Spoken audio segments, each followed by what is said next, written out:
அன்புக்குரிய சகோதர சகோதரிகளே, இந்த இது ஒரு பெரையன் ஸ்டடி மாதிரி நம்ம வச்சுக்கலாம். கேள்வி பதில எழுப்பலாம். ஒரு சில பேருக்கு இது புரிஞ்சிருந்துச்சுன்னா, அந்த வால்யூம்னுடைய கருத்துகள் புரிஞ்சிருந்துச்சுன்னா அதை நீங்கள் அட்வான்ஸாக கூட பதிவு பண்ணுங்க.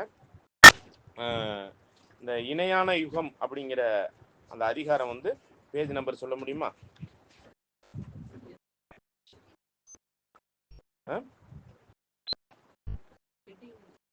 இணையான யுகம் 7ஆம் அதிகாரம்.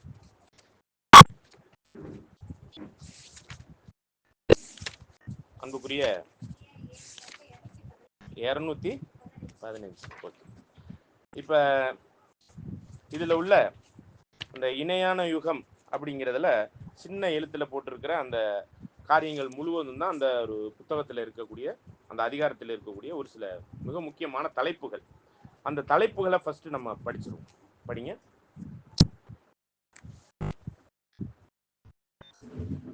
இணையான யுகங்கள் அத்தியாயம் 7. யூத யுகம் சுவிசேஷ யுகத்திற்கு ஒரு முன் அடையாளம். இரு யுகங்களுக்கும் உள்ள குறிப்பிடத்தகுந்த ஒற்றுமைகள் அல்லது இசைவுகள், எனினும் அவைகள் வேறுபட்டிருக்கின்றன. பொருளாகிய கிறிஸ்துவ யுகத்தின் மேன்மைகள் மாம்சீக இஸ்ரேலர்களுக்கும் ஆவியின் இஸ்ரேலர்களுக்கும் வேற்றுமையை கண்டு கொள்ள ஒப்பிடுதல், பிரசித்தி பெற்ற ஒற்றுமைகளை பரிசோதித்தல், கால ஒற்றுமையை விசேஷமாக கவனித்தல், மாம்சீக இஸ்ரேலரின் கிருபையின் காலம், அவர்களது கிருபை துண்டிக்கப்படும் காலம், கிருபையின் காலத்திற்கு சமமாக கிருபை நீக்கப்பட்ட காலமும் இருக்கும் என தீர்க்க தரிசனம் காண்பித்தல், ஆவிக்குரிய இஸ்ரேலரது பரம அழைப்பின் காலமே மாம்சீக இஸ்ரேலரின் கிருபை நீக்கப்பட்ட காலம் என்பது அப்போஸ்தல சாட்சியம். எனவே சுவிசேஷ யுகத்தின் கால அளவு மறைமுகமாக ஆனால் தெளிவாக காண்பிக்கப்படல், வேத ஆகம கால கணக்கு, யூபிலி சாட்சியம், புறஜாதியார் காலம், இன்னும் பிற தீர்க்க தரிசனங்கள் எல்லாம் பதில் அளிக்க முடியாத இந்த இணைகளின் படிப்பினைக்கு இசைவாய் இருத்தல், முடிவும் திருப்தி அடைதலும். ஓகே.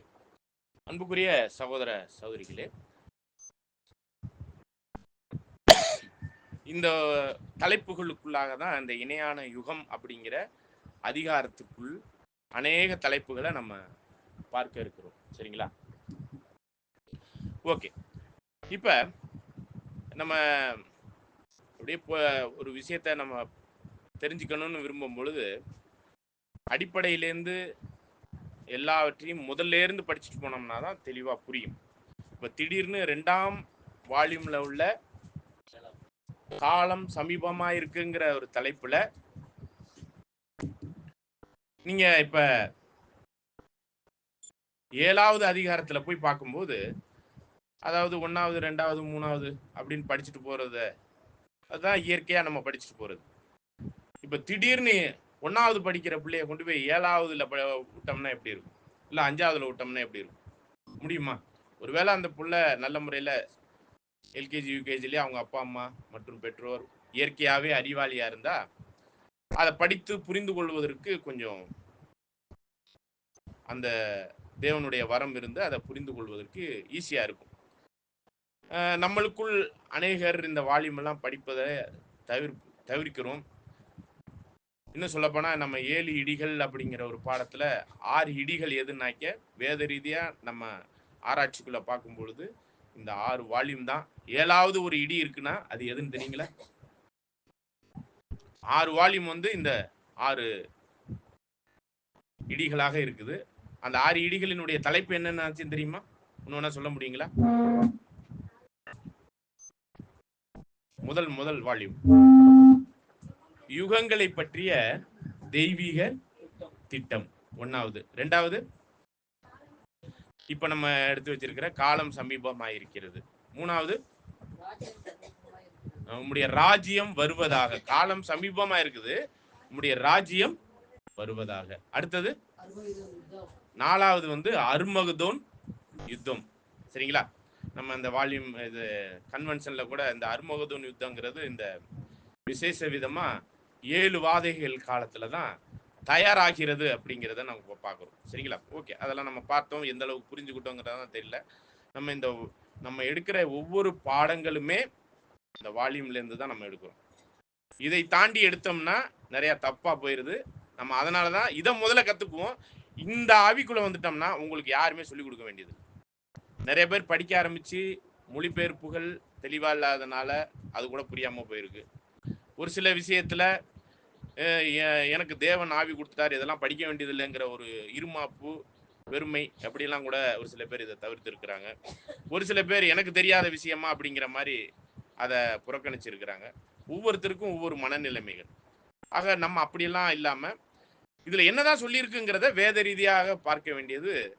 பிரயாபட்டணத்தாரனுடைய அந்த ஒழுங்குக்குள் நாம் பக்தி விருத்தியிலே ஆவியிலே வளர்வதற்கும் நாம் சபையாவதற்கும் இந்த ஒரு விஷயங்கள்லாம் நம்மளுக்கு 110 வருஷங்களுக்கு முன்பாகவே இதெல்லாம் வெளிப்படுத்தப்பட்டிருக்கு.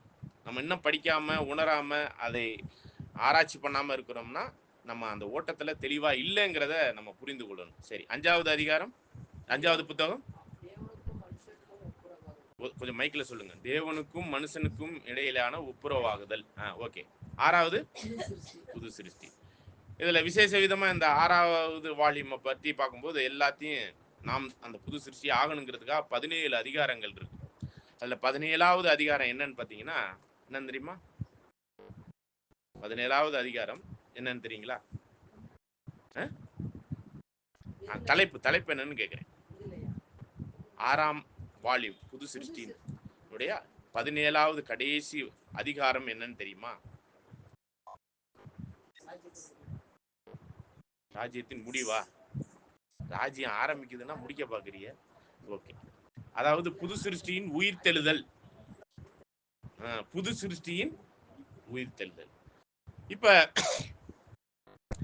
அந்த புத்தகத்தோடு புது சிருஷ்டி உயிர்த்தெழுந்துருச்சுனாலே சபை முடிஞ்சிருச்சு அர்த்தம். அதனாலதான் தேவன் கரெக்டா என்ன பண்ணியிருக்கிறாருன்னா இந்த 6 வால்யூம்லையும் சரியான ஒரு வழிநடத்தலுக்கு ஏதுவான ஒவ்வொரு இடிகளாக இங்க கொடுக்கப்பட்டிருக்கிறத நம்ம பார்த்து உணர முடிகிறது. சரிங்களா? கொஞ்சம் சவுண்ட் குறைச்சிக்கலாம். அப்ப அந்த கடைசி அதிகாரத்துல, கடைசி புத்தகத்துல கடைசி அதிகாரம் விசேஷ விதமா என்னன்னா புது சிருஷ்டியின் உயிர்த்தெழுதல்னா இதெல்லாம் படிச்சு முடிச்சீங்கன்னா நீங்க உயிர்த்தெழுந்து எங்க போயிடலாம். அப்ப வேத ரீதியா அதை படிச்சு முடிக்கணும். அதான் நம்ம நினைக்கிற மாதிரி எல்லாம் படிச்சு முடிச்சோம்னா நம்மளுக்கு தகுந்த மாதிரி ஒரு வரி மட்டும் எடுத்து படிச்சுக்கிட்டு இருந்தோம்னாலாம் புரியாது. ஆகவே இருந்தாலும் நம்ம இந்த இந்த தருணத்துல நம்ம இந்த இணையான யுகம் அப்படிங்கிற ஒரு பாடத்தை பார்க்க இருக்கிறோம். இதுல பேஜ் நம்பர் ஃபர்ஸ்ட்ல இருந்து ரோமன் லெட்டர்ல 7வது பக்கம், ரோமன் லெட்டர்ல 7வது பக்கம், அத்தியாயம் 1 அப்படின்னு போட்டிருக்கா. ஃபர்ஸ்ட்ல இருந்து எடுத்தீங்கன்னா ரோமன் லெட்டர்ல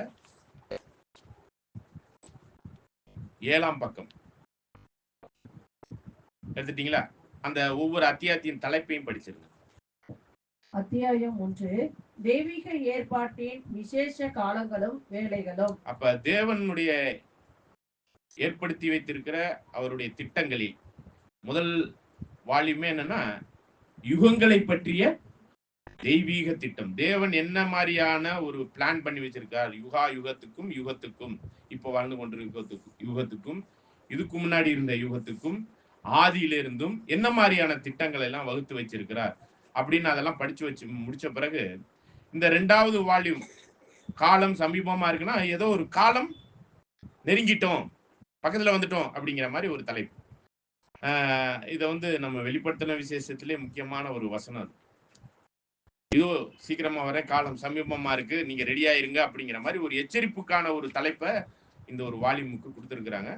அதன் அடிப்படையில் இந்த அத்தியாயத்துல தெய்வீக ஏற்பாட்டில் விசேஷித்த காலமும் வேலைகளும், அவர் திட்டமிட்டிருக்கிற காலங்களையும் வேலைகளையும் குறித்து ஒரு தலைப்பை பார்க்கிறோம். வேதாகம கால கணக்கு. இதுல விசேஷ விதமா என்ன மாதிரியான ஒரு காலக்கணக்க இதுல சொல்லப்பட்டிருக்குன்னா ஆதாம் முதல் உள்ள ஒரு பைபிள் கிளி, அதாவது வேதத்திலிருந்து எடுக்கப்பட்ட காலக்கணக்க இந்த இடத்துல நம்ம படிச்சு உணர முடியும். விசேஷ விதமா இது ஆதாம்லேருந்து பார்க்கும்போது 6000 வருஷம், அவர் பாவம் செய்ததுலேருந்து 6000 வருஷம் எக்ஸாக்டா எப்ப முடியும்னா, பாவம் செய்ததிலிருந்து, படைக்கப்பட்டதிலிருந்து இல்ல, பாவம் செய்ததிலிருந்து, ஏதேன் தோட்டத்தை வெளியே வந்ததிலிருந்து, எக்ஸாக்டா ஆதாம் பாவம் செய்ததிலிருந்து 6000 வருஷம் எப்ப முடியுதுன்னா 1874ல 6000 வருஷத்தினுடைய முடிவும் 7வது 1000 வருஷத்தினுடைய ஆரம்பமும். சரிங்களா? அப்ப 6000 அப்படிங்கிற அந்த ஒரு வருஷம் 1873ல முடிஞ்சு 74ல இந்த ஒரு வருஷம் ஆரம்பிக்குது அக்டோபர் மாசத்துல. இது ஒரு காலக்கணக்கின் அடிப்படையில பார்க்கக்கூடிய ஒரு விஷயம். அதிகாரம் 3 படிக்கலாம். இயேசு கிறிஸ்துவின் முதல் வருகையில் நிறைவேறின கால தீர்க்க தரிசனம். இது வந்து சிம்பிளா சொல்லணும்னா 70 வார தீர்க்க தரிசனம். தானியேல் 9ஆம் அதிகாரத்தில் உள்ள ஆண்டவர்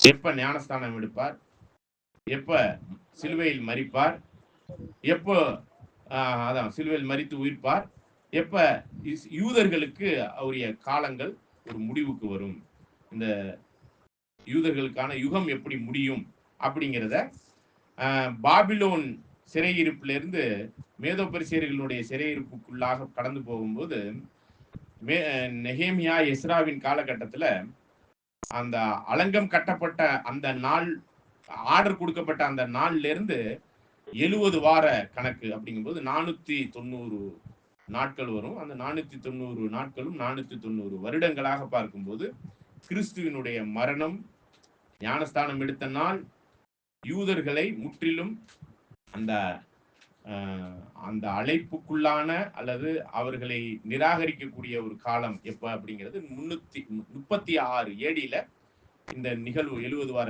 நிகழ்வு முடியுது. சரிங்களா?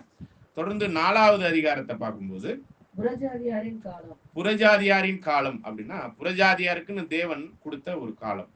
இது பாத்தீங்கன்னா இஸ்ரேல் ஜனங்கள் அவர்கள் ஆட்சி பொறுப்புல இருந்து முதலாவது சவுல் போன்றவர்கள் எகிப்திலிருந்து விடுதலையாகி வந்த காலம், அதுக்கு முன்பாக ஆபிரகாமுக்கு வாக்குத்தத்தம் பண்ணப்பட்டு இவ்வாறாக அந்த காலகட்டங்கள் எல்லாம் மொத்தமா கால்குலேஷன் பண்ணிட்டு வரும்போது புறஜாதியாருக்கு முழு அதிகாரத்தை தேவன் எப்ப கொடுத்தார்னா நேபுகாத் நேசர்.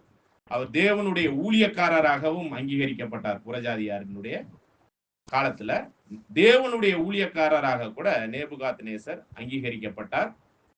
அது எப்ப நடந்துச்சுன்னா 606 பிசி. 606 பிசினா பிசி, பிஃபோர் கிரைஸ்ட், கிறிஸ்துவுக்கு முன் 606 பிசில இந்த ஒரு நாள் ஆரம்பிக்குது. எந்த ஒரு நாள்? 606ல எது ஆரம்பிக்குது? புறஜாதியாரின் காலம். அதாவது புறஜாதியாரினுடைய முன் 606 பிசில இந்த நாள் ஆரம்பிக்கும். புறஜாதிகளுக்கு தேவன் என்ன பண்ணிட்டாருன்னா அந்த ஆளுகையை, உலகளாவிய ஆளுகையை புறஜாதியாரினுடைய கையில கொடுத்தாரு. அதான் பார்க்கும்போது பாபிலோன், நேபுகாத் நேசர், மேதோ பெர்சியர்கள், அதுக்கப்புறம் பார்க்கும்போது கிரேக்க பேரரசு அலெக்சாண்டர், அதுக்கப்புறம் செசார்னு சொல்லிட்டு ரோம பேரரசு. இதனுடைய தொடர்ச்சியில ரோம பேரரசனுடைய வீழ்ச்சியில ரோமன் கேத்தலிக், அதாவது ஹோலி ரோமன் எம்பரர் அப்படின்னு சொல்லிட்டு போப்பு மார்க்கத்தினுடைய தலையெடுப்பு. இதெல்லாம் வந்து ஏடி கிறிஸ்துவுக்கு என்ன சொல்றது, ஏடினா என்ன சொல்லுவாங்க, ஆண்டி டொமினியன், அதாவது கிறிஸ்துவினுடைய ஆளுகை அவர் வந்த முதல் வருகையினுடைய காலத்தில் இருந்து அப்படின்னு அது எடுக்கிறது. கிறிஸ்துவுக்கு முன் கிறிஸ்துவுக்கு பின்னுங்கும் போது அப்ப கிறிஸ்து முதலாம் வருகையில வந்தது மாமிசத்தில் வெளிப்பட்ட அந்த முதல் நூற்றாண்டுல ஏடி 1ல இருந்து நம்ம கால்குலேட் பண்ணும்போது ஏறக்குறைய 300 ஏடியில இந்த ரோமன்களுடைய ஆட்சி ஒரு வகையான ஒரு இதுக்குள்ள போய் 539க்கு அப்புறம் 539 ஏடிக்கு அப்புறம் ரோமன் கேத்தலிக்கினுடைய தலைமைக்கு அது போகிறது. சரிங்களா? அது ஹோலி ரோமன் எம்பரராக மாறுது. இதெல்லாமே யாருடைய காலத்துல வருதுன்னா புறஜாதியாருடைய காலம். அப்ப புறஜாதியாருக்குன்னு ஒரு காலத்தை தேவன் நிர்ணயிக்கும் போது லேவியர் 26ஆம் அதிகாரத்துல 7 காலங்கள் இந்த இஸ்ரேலரை செய்யற தப்பின் நிமித்தம் என்ன பண்ணுவாருன்னா அவர்களை தண்டிப்பார். சரிங்களா? எத்தனை காலங்கள் தண்டிப்பார்? 7 காலங்கள் தண்டிப்பார். இதெல்லாம் நீங்க வசனத்தின் அடிப்படையில நீங்க பார்க்கணும்னு நினைச்சா வசனம் 18, 21, லேவியர் 26ல 23, 27 இதெல்லாம் நோட் பண்ணிக்கோங்க. நம்ம பாடமா பார்க்கல, நம்ம பின்னாடி பார்ப்போம். சரிங்களா? பார்த்துருக்குறோம். ஒரு சில பேருக்கு ஞாபகம் வரலாம். சரிங்களா? இதெல்லாம் வந்து 7 காலங்கள்னு நான் கைவிடுவேன் அப்படின்னு சொல்லிட்டு தேவன் அவர்களுக்கு எச்சரிப்பு கொடுக்கிறார். உதாரணமா 28வது வசனத்தை வாசிங்களேன். 28ஆம் வசனம், நானும் உக்கிரத்தோட உங்களுக்கு எதிர்த்து நடந்து நானே உங்கள் பாவங்கள் நிமித்தம் உங்களை ஏழத்தனையாய் தண்டிப்பேன். பாத்தீங்களா? 7 காலங்கள், 7 டைம்.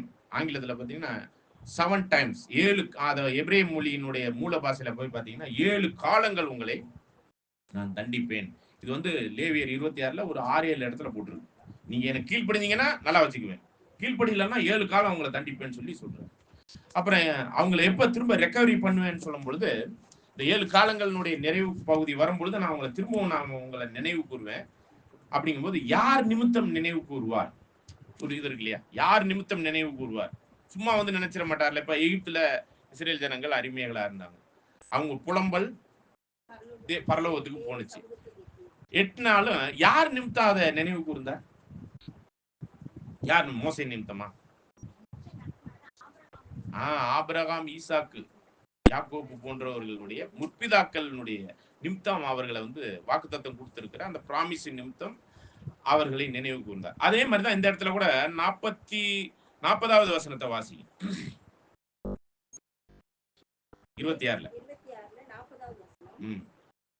அவர்கள் எனக்கு விரோதமாக துரோகம் பண்ணி நடப்பித்த தங்கள் அக்கிரமத்தையும் தங்கள் பிதாக்களின் அக்கிரமத்தையும் அறிக்கை இடுகிறதுமன்றி அவர்கள் எனக்கு எதிர்த்து நடந்தபடியினால் நானும் அவர்களுக்கு எதிர்த்து நடந்து அவர்களுடைய சத்துருக்களின் தேசத்திலே அவர்களை கொண்டு போய் விட்டதையும் அறிக்கையிட்டு விருத்தசேதனம் இல்லாத தங்கள் இருதயத்தை தாழ்த்தி தங்கள் அக்கிரமத்துக்கு கிடைத்த தண்டனையை நியாயம் என்று ஒத்துக்கொண்டாள். மனம் திரும்பினால். அதான் நம்மளுக்கும் கூட அது நியாயப்பிரமாணத்துல இஸ்ரேல் ஜனங்களுக்கு ரொம்ப கொடுமையான சட்டங்களா இருந்துச்சு. அந்த மாதிரிலாம் ஃபாலோ பண்றதுக்குலாம் நம்மளால முடியாதுங்க. அவங்க பாவம். யாரு? பாவம். பாருங்க, வாய்ப்பு கிடைச்சும் மேக்சிமம் பரலோக வாய்ப்பு யாருக்கு தான் கிடைச்சிருக்கு? இப்போ இஸ்ரேல் ஜனங்களுக்கா? புறஜாதி.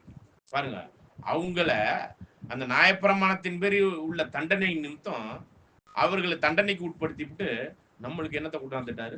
புறஜாதிகள் பரலோக வாய்ப்பு. லாசர் ஐஸ்வர்யனுடைய ஓமையில நம்ம பார்க்கும்போது நாம் என்ன நிலைமைங்கிறது தெரியும். லாசர் என்ன நிலைமைங்க? நாயினுடைய நிலைமை. அந்த எஜமானுடைய மேசையிலேருந்து விழுகிற அந்த துணிக்கைகளுக்காக இயங்கக்கூடிய ஒரு நிலைமை, நாய் நிலைமை. கானானிய ஸ்திரீ கிட்ட சொல்றார், பிள்ளைகளுடைய அப்பத்தை எடுத்து. கானானியங்கிறது புறஜாதி. புறஜாதியாகிய நாய் நிலைமையில உள்ள நம்மள ஒரு சும்மா ஒரு பழமொழி கூட சொல்லுவாங்க. என்னது நடு வீட்டுல வச்சா அது குத்திய காம். ஏன் பண்ணி கூட ஒரு ஓமை இருக்கு. அது நாய்.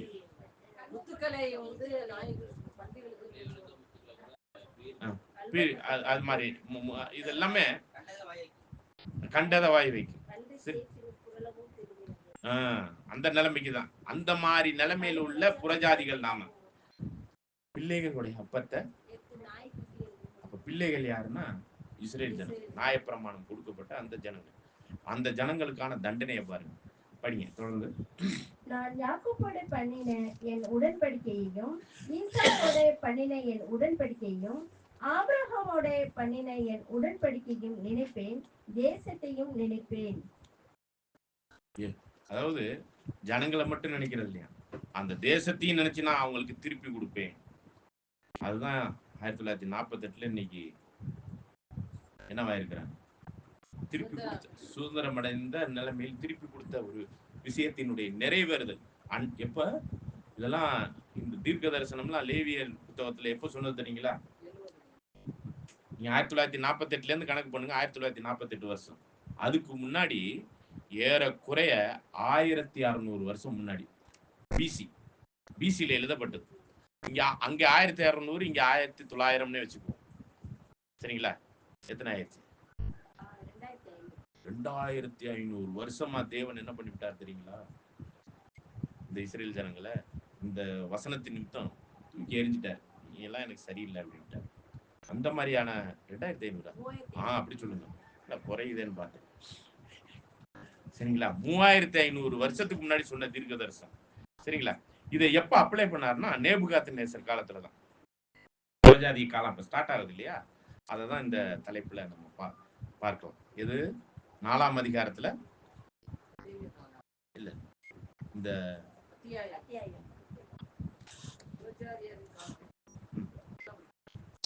அதிகாரத்தை பத்தி படி.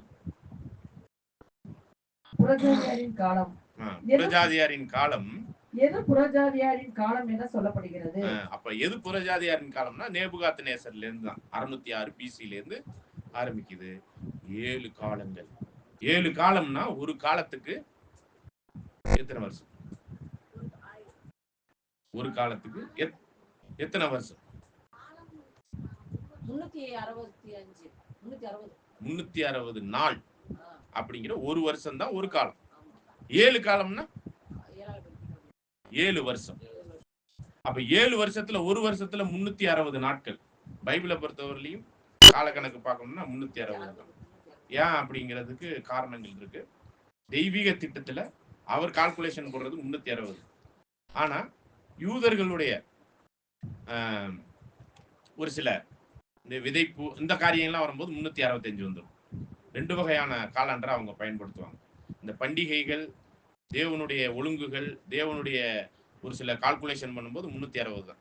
அந்த அடிப்படையில் 360 அப்படிங்கிறப்ப நீங்க எக்ஸாக்டா நீங்க இதெல்லாம் எங்கெல்லாம் போய் பார்க்கலாம்னா 360 நோவாவின் நாட்கள்ல எக்ஸாக்டா ஒரு வருஷம் 10 நாள்னு வரும். பாத்தீங்கன்னா 370 நாள். சரிங்களா? இதெல்லாம் கால்குலேஷனுக்காக சொல்றேன். தெய்வீக காரியங்கள் உள்ள கால்குலேஷன்லாம் எப்படி வரும்னா 360 தான் வரும். என்னங்க அந்த 5 நாளை வந்து அவங்க சரி பண்ணிக்குவாங்க. ஒரு 3 வருஷத்துக்கு ஒரு முறை அந்த 365ங்கிற அந்த 5 நாளை என்ன பண்ணுவாங்கன்னா அப்படியே கால்குலேஷன் பண்ணி ஒரு மாசமா கூட்டிக்குவாங்க. அதெல்லாம் பின்னாடி நம்ம புரிந்து கொள்ளலாம். அப்ப 606 பிசில 7 காலங்கள் அங்கேருந்து ஸ்டார்ட் ஆகுதுன்னா 360 × 7 எவ்வளவு வருதுன்னு பாருங்க. 2520 நாள். அப்படியே தீர்க்க தரிசனத்துல பார்க்கும்போது ஒரு நாள்னா ஒரு வருஷம். இது எசேக்கியேல் 4ஆம் அதிகாரத்துல 1 முதல் 6 வசனத்துல தேவனுடைய மனுஷன் ஆகிய தீர்க்கதரிசிக்கு ஒரு நாள்னா ஒரு வருஷம். சரிங்களா? அப்ப ஈவன் கூட இந்த காரியங்கள் எல்லாம் நம்ம எதுல போய் பார்க்க முடியும்னா 40 வருஷம் வேவு பார்க்க போனாங்க. சாரி 40 வருஷமா எத்தனை வருஷம் வேவு பார்க்க போனாங்க? எத்தனை நாள் சொல்லுங்க. வசனம் விட்டுருங்க. இப்ப வேணாம். வசனம் பத்தி சொல்லிக்கங்க வேணாம். நம்ம அடுத்த பாடத்துக்குள்ள போகணுங்கிறதுக்காக எத்தனை நாள் போனாங்க? எத்தனை பேர் போனாங்க? 12 பேர் போனாங்க. 2 பேர் நல்லா செய்து 10 பேர். எத்தனை நாள் வேவு பார்த்தாங்க? 10 நாளா? எத்தனை நாள் போனாங்களோ அத்தனை வருஷம் அவங்க பாலைவனத்துல இருந்தாங்க. 40 நாள் அந்த வேவு பார்க்க போனாங்க. அந்த துர்ச்செய்தியை நம்பினதுனால 40 வருஷமும் நீங்க என்ன பண்ணுங்க, வனாந்தரத்திலே சுத்துங்கன்னு விட்டுட்டார். அப்ப இது நியாயப்பிரமாண அடிப்படையிலையும் பாத்தீங்கன்னாலும் தீர்க்கதரிசிகளுக்கு ஒரு நாள்னா ஒரு வருஷம். தீர்க்கதரிசிகளின் அடிப்படையில பாத்தீங்கன்னாலும் ஒரு நாள்ங்கிறது ஒரு வருஷம். அந்த வகையில தான் 2520 நாட்கள்ங்கிறது 2520 வருஷம். அப்படிங்கிறப்ப 2520 வருடங்களாக தேவன் இஸ்ரேலை கைவிட்டுட்டு யாருடைய கையில இந்த பூமியின் ராஜ்யங்கள் எல்லாம் ஆளுகைக்கு கொடுத்துட்டாரு? புரஜாதி. இப்ப நீங்க கால்குலேட் பண்ணி பாருங்க. 2520 வருடங்கள் முடிஞ்சா திரும்ப யாருக்கு அந்த வாய்ப்பு கிடைச்சிடணும்? புரஜாதியாருக்கு வாய்ப்பு முடிஞ்சிடணும். அப்ப யாருக்கு போயிடணும்? அப்ப திரும்ப அந்த மறுவாய்ப்பு அது அந்த புரஜாதியினோட காலம் முடியணும். இதுக்கெல்லாம் நிறைய வசனங்கள்லாம் இருக்கு. நம்ம இந்த இணையான யுகம் பாடத்தை பாக்குறதுக்கு முன்னாடி இதெல்லாம் புரிஞ்சிருந்தோம்னா கொஞ்சம் ஈஸியா இருக்குங்கிறதுக்காக தான். அதுல அந்த விஷயங்கள்லாம் இன்ஃபர்மேஷனா வருது. அதனாலதான் இதை நாம டச்சப் பண்ணிட்டு போறோம். அதனால இப்ப நம்ம 1வது படிக்க வேண்டிய நாம எங்க போயிட்டோம்? இப்போ 7வது படிக்கிற படிப்புக்கு போறதுனால கொஞ்சம் பேஸ் மட்டம் போட்டுட்டு போங்கிறதுக்காக தான் இதை பேசிக்கிட்டு இருக்கோம். அப்ப 2520 வருடம்னா 606 பிசியை கழிச்சிட்டோம்னா எந்த வருஷத்தில், ஏடி எந்த வருஷத்தில் புறஜாதியாரனுடைய காலம் முடியுது அப்படிங்கிறத கண்டுபிடிச்சிடலாம் இந்த ஒரு 4ஆம் அத்தியாயத்தில். சரிங்களா? அது எந்த வருஷம் சொல்ல முடியுமா? 2520 606 பிசியால கழிக்கணும். 606 பிசி என்னங்கிறது என்னது? புறஜாதியனுடைய காலத்தின் ஆரம்பம். புறஜாதியரின் காலம் மொத்தம் தேவன் வகுத்தது எத்தனை நாளைக்கு, எத்தனை வருஷத்துக்கு வகுத்து இருக்கிறார்? 2520 வருடம் கொடுத்துட்டார் நேபுகாத் நேசர்கிட்ட. நேபுகாத் நேசர்கிட்ட பிசி எந்த வருஷத்துல அவர் கொடுத்தாரு? 606. அப்ப 2520 வருஷத்தை 606 பிசியால கழிச்சீங்கன்னா புறஜாதியாரின் காலம் முடிஞ்சிடும். எப்ப? 1914. விசேஷ விதமா இந்த 1914 என்னென்ன விஷயங்கள்லாம் நடந்துச்சு அப்படின்னு பாத்தீங்கன்னா, முதல் உலக போர், உலகளாவிய அளவுல உள்ள ராஜாக்கள் இளவரசர்கள் மத்தியில ஒரு யுத்தம். சரிங்களா? இந்த யுத்தத்தின் நிமித்தம் உலக ராஜாக்களுக்கெல்லாம் ஒரு முடிவு வரக்கூடிய ஒரு விஷயம். சரிங்களா? அப்ப உலகளாவிய புறஜாதிகளின் ராஜாக்கள்லாம் அவங்களுக்கு ஒரு முடிவு கட்டப்பட்ட ஒரு வருஷம் அப்படின்னாக்க முதலாம் உலக போர் 1914. இதை வந்து இந்த ஒரு வால்யூம் எந்த வருஷம் எழுதப்பட்டதுன்னு பாருங்க.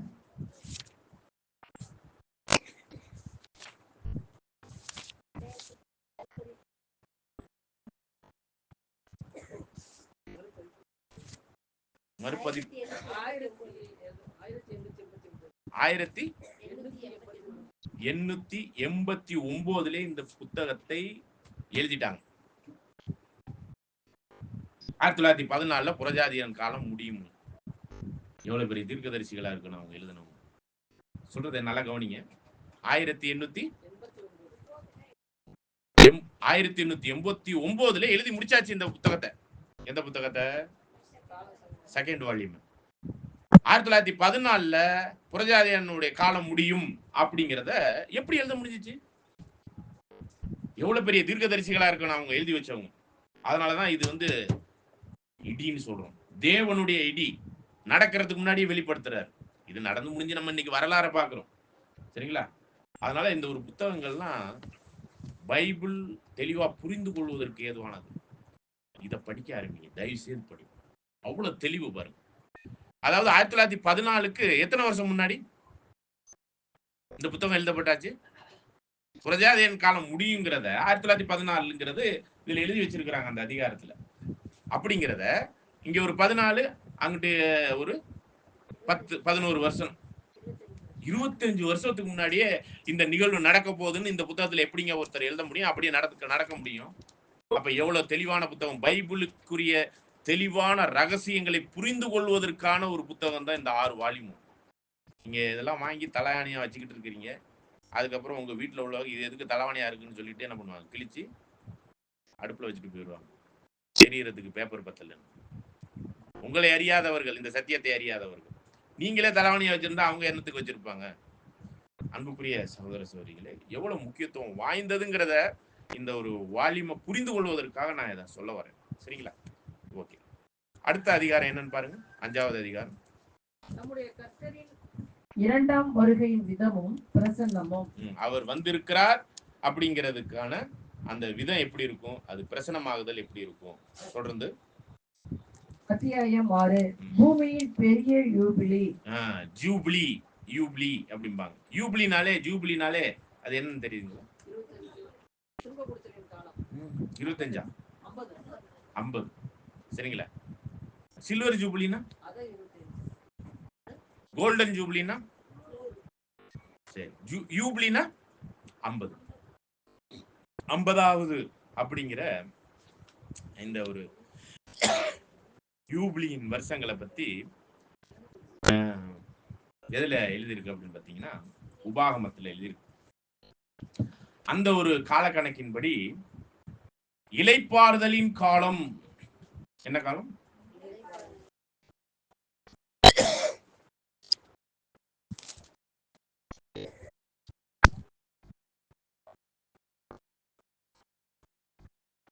எங்க எழுதி இருக்கிறது தெரியுமா?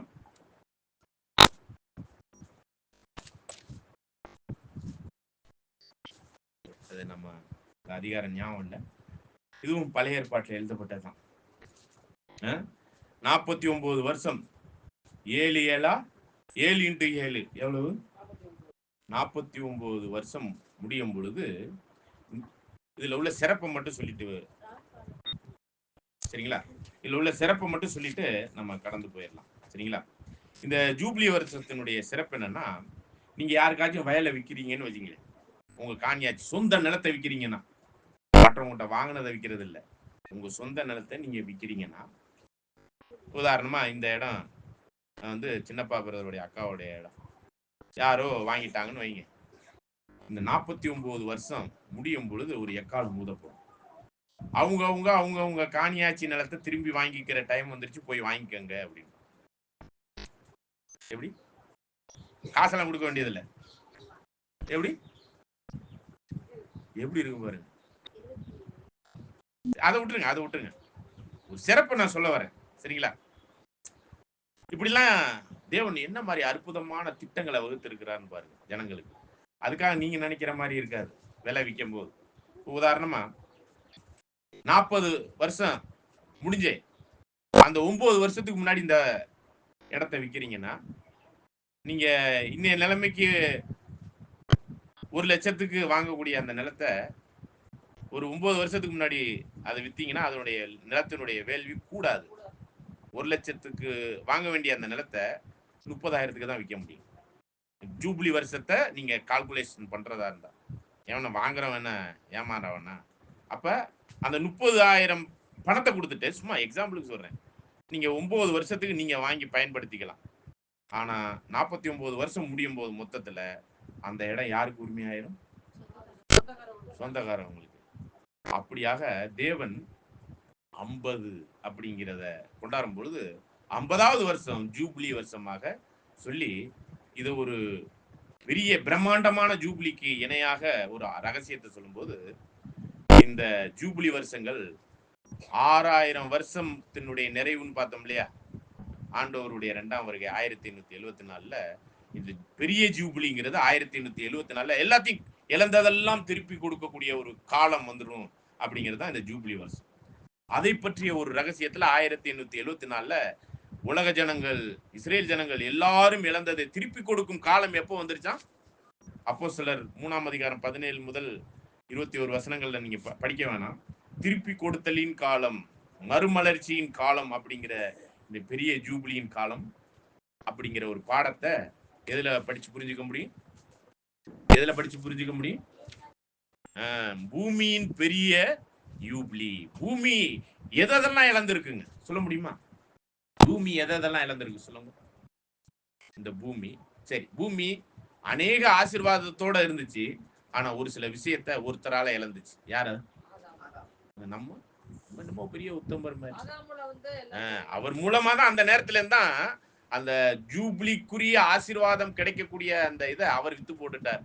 அப்பெல்லாம் நம்ம எல்லாம் சேர்ந்துதான் அவரோட சேர்ந்து அதெல்லாம் வித்து போட்டுட்டோம். நாமெல்லாம் அப்ப எங்க இருந்தோம்? ஆதாமுக்குள்ள இருந்தோம். அதனால எல்லாரும் சேர்ந்துதான் என்ன பண்ணிருக்கிறோம்? ஆதாம மட்டும் சொல்ல முடியாது. ரோமர் 5ஆம் அதிகாரம் 12வது வசனத்தை படிக்கும். ரோமர் 5ஆம் அதிகாரம் 12ஆம் வசனம். இப்படியாக ஒரே மனுஷனாலே பாவமும் பாவத்தினாலே மரணமும் உலகத்திலே பிரவேசித்தது போலவும் எல்லா மனுஷரும் பாவம் செய்தபடியால் மரணம் எல்லாருக்கும் வந்தது போலவும் இதுவும் ஆயிற்று. பாத்தீங்களா? ஆதாம் மட்டும் பாவம் செய்யல, நாமும் நம்ம வாழ்க்கையில பாவம் செய்யறோம். ஆதாமுக்குள் அன்னைக்கு நம் அறிஞ்சோ அறியாமலோ அவருக்குள்ளாகவும் நம் பாவம் செஞ்சிருக்கிறோம். அந்த வகையில அவர் இழந்ததெல்லாம் இப்போ ஒண்ணும் இல்லைங்க. நீங்க ஒரு வயல் வச்சிருக்கிறீங்க, ஒரு இடம் வச்சிருக்கிறீங்க, அதை யாருக்கிட்டையும் வித்துட்டீங்க. உங்க பிள்ளை எல்லாம் பிறக்கிறதுக்கு முன்னாடியே வித்துட்டீங்க. அப்ப வித்துட்டதுனால பிள்ளை அதுக்கப்புறம் பிறந்துச்சுங்கிறதுக்காக அந்த உரிமை ஆயிருமா? அந்த பிள்ளை பிறந்தாலும் சரி, பிறக்காட்டும் சரி, யார் அந்த தலைமைத்துவத்துல இருந்து வித்தாரோ வித்ததுதான், அது போனதுதான். ஆனா அதை திருப்பி கொடுப்பதற்கான ஒரு காலத்தை 1874ல தேவன் இந்த பெரிய ஜூப்ளி, என்ன ஜூப்ளி? பூமியின் பெரிய ஜூப்ளி. எதெல்லாம் இழந்த? ஜீவனை இழந்தார், நோய் நொடி வந்துச்சு, வயசு குறைஞ்சிச்சு இல்லைங்களா? இன்னைக்கு நான் 70 பலத்தின் மிகுதினால் 80ன்னு வசனம் சொன்னா இன்னைக்கு 40க்குள்ளே நிக்கிறதே பெரிய விஷயமா இருக்கு. இது மாதிரி எத்தனையோ விஷயத்த நம்ம இழந்திருக்கிறோம் இல்லையா? அது அத்தனையும் திருப்பி கொடுக்கும் காலம் தான் 1874 ஸ்டார்ட் ஆகுது. என்னங்க ஸ்டார்ட் ஆயிடுச்சு, இன்னும் நம்மளுக்கு இன்னும் ஆசீர்வாதம் வரலையேன்னு சொல்றீங்களா? ஆசீர்வாதம் வந்திருக்கா வரலையா? வந்திருக்கா வரலையா? எப்படி? சும்மா சின்ன சாம்பிள்ல சொல்லுங்க. உண்மையிலேயே அந்த ஆசீர்வாதமான காலத்துல தாங்க வாழ்றோம் அப்படிங்கிறதுக்கு ஏதாச்சும் ஒரு சின்ன சாம்பிள். அது ஒவ்வொரு நாள் ஜீவனோட இருக்கிறது, அதுக்கு முன்னாடியே இருந்தாங்க.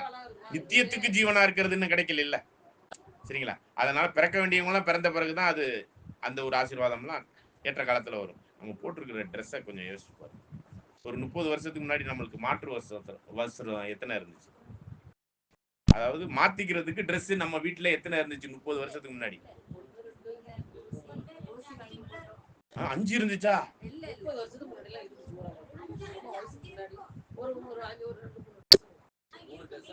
3. சரி, இப்ப உங்க பீரல் ஃபுல்லா என்ன இருக்குது? சகோதரிகளுக்கெல்லாம் 1, 2, 3 பீரல். சகோதரர்களுக்கெல்லாம் பீரல்ல 2. வயசு நம்ம வயசு 45 வயசுனா 45 வருஷத்துக்கு முன்னாடி ட்ரெஸ் இல்லாம இருந்தோமா? ட்ரெஸ் இருந்தோம். அட்லீஸ்ட் ஒரு 5 ட்ரெஸ்ஸாவது இருக்கு. நான் இப்ப உள்ள நிலைமையை கேக்குறேன். ஒரு 60-70 வருஷத்துக்கு முன்னாடி ஒரு சில குடும்பத்துல 5 இருந்திருக்கலாம். ட்ரெஸ் மாத்து ட்ரெஸ் இல்லாம இருந்த குடும்பங்கள் நிறைய இருக்கு, இருந்திருக்கு. துணிய இல்ல அப்படி பார்க்க போனா உங்களுடைய வருஷங்கள் ஒரு 50 வருஷத்துக்கு முன்னாடி இருந்திருக்கலாம். அதாவது ஒரு மரத்துல கட்டி விட்டுட்டு காய. எங்க அப்பா சொல்லுவார், எனக்கு எங்க அப்பா சொல்லுவார், அவர் ஸ்கூலுக்கு போகும்போது 10வது படிக்கும்போது எங்க தாத்தா வாங்கி கொடுத்த ஒரு டவுசரை வாங்கிட்டு போட்டுட்டு போறான் 9வதுல. அது 10வதுல போகும்போது கிழிஞ்சு போச்சான் பின்னாடி. அதை அப்படியே பேக்கை வச்சு மூடிக்கிட்டு போயிட்டு வருவாரு. காலையில தோச்சு, சாயந்தரம் தோச்சு காலையில போட்டுட்டு போகணும். அத அந்த அனுபவத்தை சொன்னதை வச்சு நான் சொல்றேன். அது ஒரு 60 வருஷம் கூட வச்சுக்கோங்க. மாற்று வஸ்திரம் இல்லாத காலங்கள் இருந்திருக்கு. ஆனா நான் என்ன சொல்றேன், ஒரு இதெல்லாம் பெரிய பாருங்க, அவ்வளவு சிம்பிள் முடிஞ்சிருச்சு. அப்ப நம்முடைய வயசுல நான் அதுக்கு சிம்பிளா சொன்னது 30 வருஷத்துக்கு முன்னாடி ஒரு 5 ட்ரெஸ் இருந்திருக்கும். இப்ப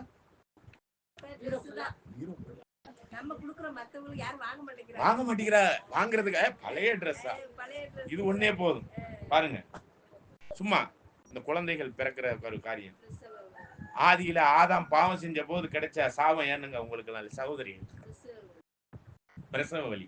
இப்பதான் என்னங்க வலி வர்றதுக்கு முன்னாடியே ஊசியை போட்டு குழந்தைய எடுத்துடலாம். வலி கூட அந்த அளவுக்கு இருக்காது, சரிங்களா? அதுக்கப்புறம் கொஞ்சம் லேசா வலிக்கும் முடிஞ்சு அந்த பிரசவ வலி எல்லாம் இருக்கா, அதெல்லாம் வசனம் இருக்கு, சரிங்களா? அப்ப அந்த ஆசீர்வாதமான காலம் ஆரம்பிச்சிருச்சுன்னு சொல்ல வரேன். அறிவு பெருத்து போச்சு, போக்குவரத்து ஃபாஸ்ட் ஆயிருச்சு. இங்கேருந்து நீங்க பட்டுக்கோட்டை போகணும்னா ஒரு 30 வருஷத்துக்கு முன்னாடி என்ன நிலைமை? பேராவூர்ல இருந்து இங்க இப்ப சரி எங்க ஆதனூர்ல இருந்து பேராவணி போகணும்னா நடந்துதான் போகணும், பஸ் எல்லாம் இல்லைங்க. மாட்டு வண்டியில போனோம்னா என்னமோ கார்ல போற மாதிரி, சரிங்களா? அந்த மாதிரி காலங்கள்லாம் இருந்திருக்கு. நான் எதுக்கு சொல்றேன்னா, திருப்பி கொடுத்தலின் காலம் அப்படிங்கிற ஒரு விஷயத்த தேவன் பேசியிருக்கிறார். அதற்கான ஆவிக்குரிய அர்த்தங்களை தேவன் இன்னும் தெளிவா நம்மளுக்கு பூமியின் பெரிய யூப்ளி அப்படின்னா திருப்பி கொடுத்தலின் காலம் அப்படிங்கிறத பத்தி ஒரு தலைப்பு. இன்னைக்கு நம்ம பார்க்க வேண்டிய ஒரு தலைப்பு என்ன அப்படின்னு பார்க்கும்போது, என்னது? 7வது அதிகாரம். இணையான ஈக்குவலான ஒரு காலம் இருக்கு. ஒரு காலம் ஆல்ரெடி நடந்து முடிஞ்சிருச்சு, அதுக்கு ஈக்குவலாக இன்னொரு காலம் நடந்து முடிஞ்சிருச்சு அப்படிங்கிறத சொல்லக்கூடிய ஒரு விஷயம். இது விசேஷ விதமா எதை பற்றியது அப்படின்னு பாத்தீங்கன்னா, யூதர்கள் எத்தனை காலங்கள் தேவனோடு ஆசீர்வாதத்தின் வாக்கு தத்தங்களை பெற்று வாழ்ந்து கொண்டிருந்தார்களோ அத்தனை காலங்கள் புறஜாதிகளின் சுவிசேஷ யுகத்தின் காரியத்துல இணையான ஆசீர்வாதமான காலமாக அது சொல்லப்படுது. ஆவிக்குரிய இஸ்ரேலுக்கு, அதாவது மாமிச இஸ்ரேலுக்கு தேவன் இஸ்ரேல் ஜனங்களுக்கு, யூதர்களுக்கு எந்த அளவுக்கு காலத்தை வகுத்து அவர்கள் செய்த தவறெல்லாம் மன்னிச்சு ஏத்துக்கிட்டாரோ, வாக்குத்தத்தங்களை கொடுக்கறதுக்கு முயற்சி பண்ணாரோ, அதே அத்தனை காலங்களுக்கு ஆவிக்குரிய இஸ்ரேல் யாரு? எத்தனை பேரு? அவங்களுக்குன்னு ஒரு காலத்தை தேவன் வகுத்து வச்சிருக்கிறார் அப்படிங்கறதா இந்த தலைப்பு, சரிங்களா? அடுத்தது என்ன? 8வது எலியா அப்படிங்கிறவர் முந்தி வரணும். அப்ப எலியா வர்றதுக்கு அப்புறம் யார் வரணும்? அப்படின்னா எலியா முந்தி வரணும்னா எலியாவுக்கு அப்புறம் யார் வரணும்? முதலாம் வருகையில. அப்ப எலியா யாரு? முதல் நூற்றாண்டுல எலியாவின் எலிசாவினுடைய காரியங்களாக தீர்க்க தரிசனங்கள் சொல்லப்பட்டிருக்கு. அப்ப அங்கே யோவான் ஸ்நானகன் முந்தி வந்து ஆண்டவரை என்ன பண்ணணும், அறிமுகப்படுத்தணும். அதே மாதிரி இங்கு எலியா முந்தி வர வேண்டும். 2ஆம் வருகையில கிறிஸ்து வர்றதுக்கு காலகட்டத்துல இன்னொருத்தர் வந்து என்ன பண்ணணும், ஆயத்தப்படுத்தணும். ஆண்டவர் 2ஆம் வருகையில வர போறார், வந்து கொண்டு இருக்கிறார், வந்து விட்டார், வந்து இந்த செஞ்சுக்கிட்டு இருக்கிறார் அப்படிங்கிறத செயல்படுத்தக்கூடிய ஒரு காரியத்தை செய்யக்கூடிய ஒரு குரூப் இருப்பாங்க. அவங்களுக்கு என்ன ஒரு பேர் கொடுக்கப்பட்டிருக்குன்னா, இந்த 7ஆம் லவோதிக்கேயா சபையினுடைய சபை மக்களை சொல்லப்பட்டிருக்கு. இன்னைக்கு ஆண்டவர் 2ஆம் வருகையில வந்துட்டார்னு யார் சொல்லிக்கிட்டு இருக்கிறா? அப்ப வரப்போறார் அப்படின்னு சொல்றதும் சரி, வந்திருக்கிறார்னு சொல்றதும் சரி, வந்து இந்த காரியங்கள் எல்லாம் செய்து கொண்டிருக்கிறாருங்கிறத சொல்லிக்கிட்டு இருக்கிற ஒரு குரூப் யாரு? இந்த எலியா குரூப். நம்மளை பத்திய ஒரு தலைப்பு. சரிங்களா? அடுத்தது 9வது, பாவ மனுஷனாகிய அந்து கிறிஸ்து. போப்பு மார்க்கம், அந்த அந்து கிறிஸ்து எப்படி, எங்கே, எதனால வரும் அப்படிங்கிறத குறித்த ஒரு காலக்கணக்கின் அடிப்படையிலும் பார்க்கக்கூடிய ஒரு இது. சரிங்களா? தொடர்ந்து 10வது, காலம் சமீபமாய் இருக்கிறது. அந்த கடைசி அப்படியே படிச்சிருங்க. தடை எதுவும் இல்லை, கிறிஸ்துவின் ராஜ்யம் ஸ்தாபக வேலை இப்போது நடைபெறுகிறது. இசைவான தீர்க்க தரிசன அத்தாட்சி, உலக பிரகாரமான ஞானிகள் அதிகம் காணுதல், விழிப்புள்ள பஸ்தவான்கள் மிக தெளிவாக காணுதல், எல்லோருக்கும் முக்கியமானது சரியான திசைக்கு திறந்திருக்கும் கண்கள். சரிங்களா? அப்ப இந்த தலைப்பினுடைய முடிவுல கிறிஸ்து 2ஆம் வருகையில வந்து விட்டார், அதற்கான காலம்லாம் கரெக்டா இருக்குன்னு சொல்லிட்டு தான் காலம் சமீபமா இருக்குது அப்படிங்கிற ஒரு தலைப்புல ஒரு அற்புதமான ஒரு புத்தகம். சரிங்களா? இந்த அறிமுகப்படுத்துறதுக்கு எனக்கு, இந்த புத்தகத்தை அறிமுகப்படுத்துறதுக்கு எனக்கு 40 நிமிஷம் ஆயிடுச்சு. எப்படிங்க பாடத்துக்குள்ள போறது? ஓகே. இந்த நீங்க கன்வென்ஷன்ல இந்த தலைப்பு இணையான யுகம் அப்படிங்கிற ஒரு தலைப்புல ஒரு சில கேள்வி பதில், அதற்கு ஒத்த ஒரு சில காரியத்துல ஒரு சில புரிந்து கொள்ளுதலுக்கான காரியங்களை நீங்க புரிஞ்சிருந்திருக்கலாம், புரியாம இருந்திருக்கலாம். இப்ப நான் உங்களுக்கு ஃபர்ஸ்ட் யாருக்கு அது புரிஞ்சிச்சோ அதை குறித்து ஒரு சில விஷயங்களை நீங்க சொல்லுங்க. புரியாதது என்னன்னு சொல்லுங்க, அதுக்கு பதில் தேடும். சரிங்களா? இன்னைக்கு இதை தான் நம்ம பார்க்க போறோம். அடுத்த சில வாய்ப்புகள்ல இந்த இணையான யுகத்தை பத்தி டீப்பா போய் பார்க்கலாம். இந்த நாள்ல இது பத்தி நம்மளுக்கு போதுமானது அப்படின்னு நான் நினைக்கிறேன். நீங்க இணையான யுகத்துல ஒரு சில கேள்விகளுக்கான பதில அங்கே தேடி இருக்கும். இதை படிச்சுட்டு வாங்கன்னு சொல்லியிருந்தோம். மேக்சிமம் படிச்சிருக்க மாட்டோம். அங்கே வந்து கேட்டிருப்போம். அதனுடைய புரிந்து கொள்ளுதல் ஆக்சுவலா யேசுராஜ் பிரதர் தான் அந்த கேள்விகளை, குறைச்சான கேள்விகள் தான் அவரு கேட்டார். அது ஏறக்குறைய இந்த அதிகாரம் எத்தனை பக்கம்னா ஒரு 30 பக்கங்களுக்கு மேல இருக்கு. அப்ப நம்ம எல்லாம் படிச்சோம்னா இதனுடைய காரியங்கள் புரியும். ஃபர்ஸ்ட் புரிந்தவர்கள் இதற்குரிய காரியத்தை ஃபர்ஸ்ட் நம்மளுக்கு சொல்லுங்க. மைக்ல சொல்லுங்க. ஒன்னும் பிரச்சனை இல்லை. இதுல தப்பா இருந்தா சரியாக்கி போறோம். மைக்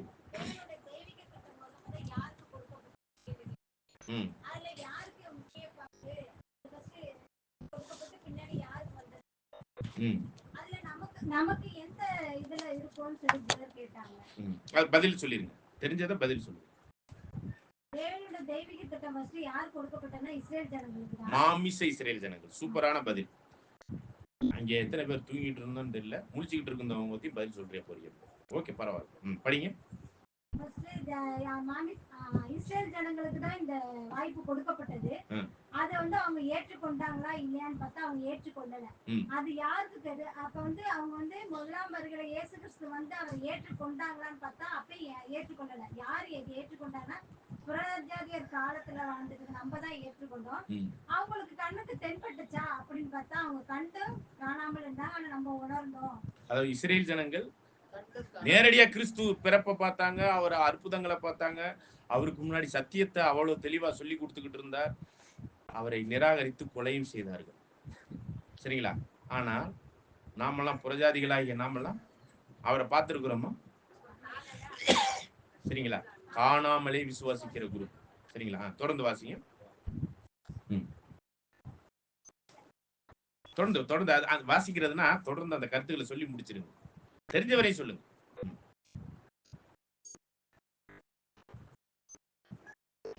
சரி, அடுத்த யாராச்சும் சாய்ஸ் எடுத்து.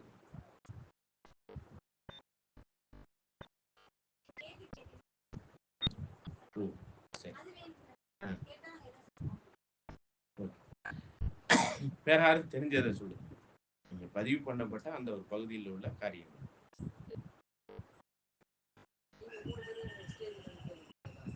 அந்த கேள்வியில நீங்க புரிந்து கொண்டது, கேள்வியை மட்டும் இல்ல, நான் கேள்வி கேட்கிறேன் அப்புறமாட்டி கேள்வி கேட்கிறேன்.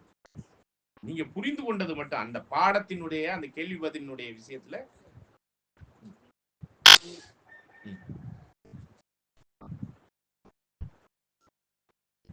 ஓகே, நான் ஒரு சில கேள்விகள் கேட்கிறேன். மாமிச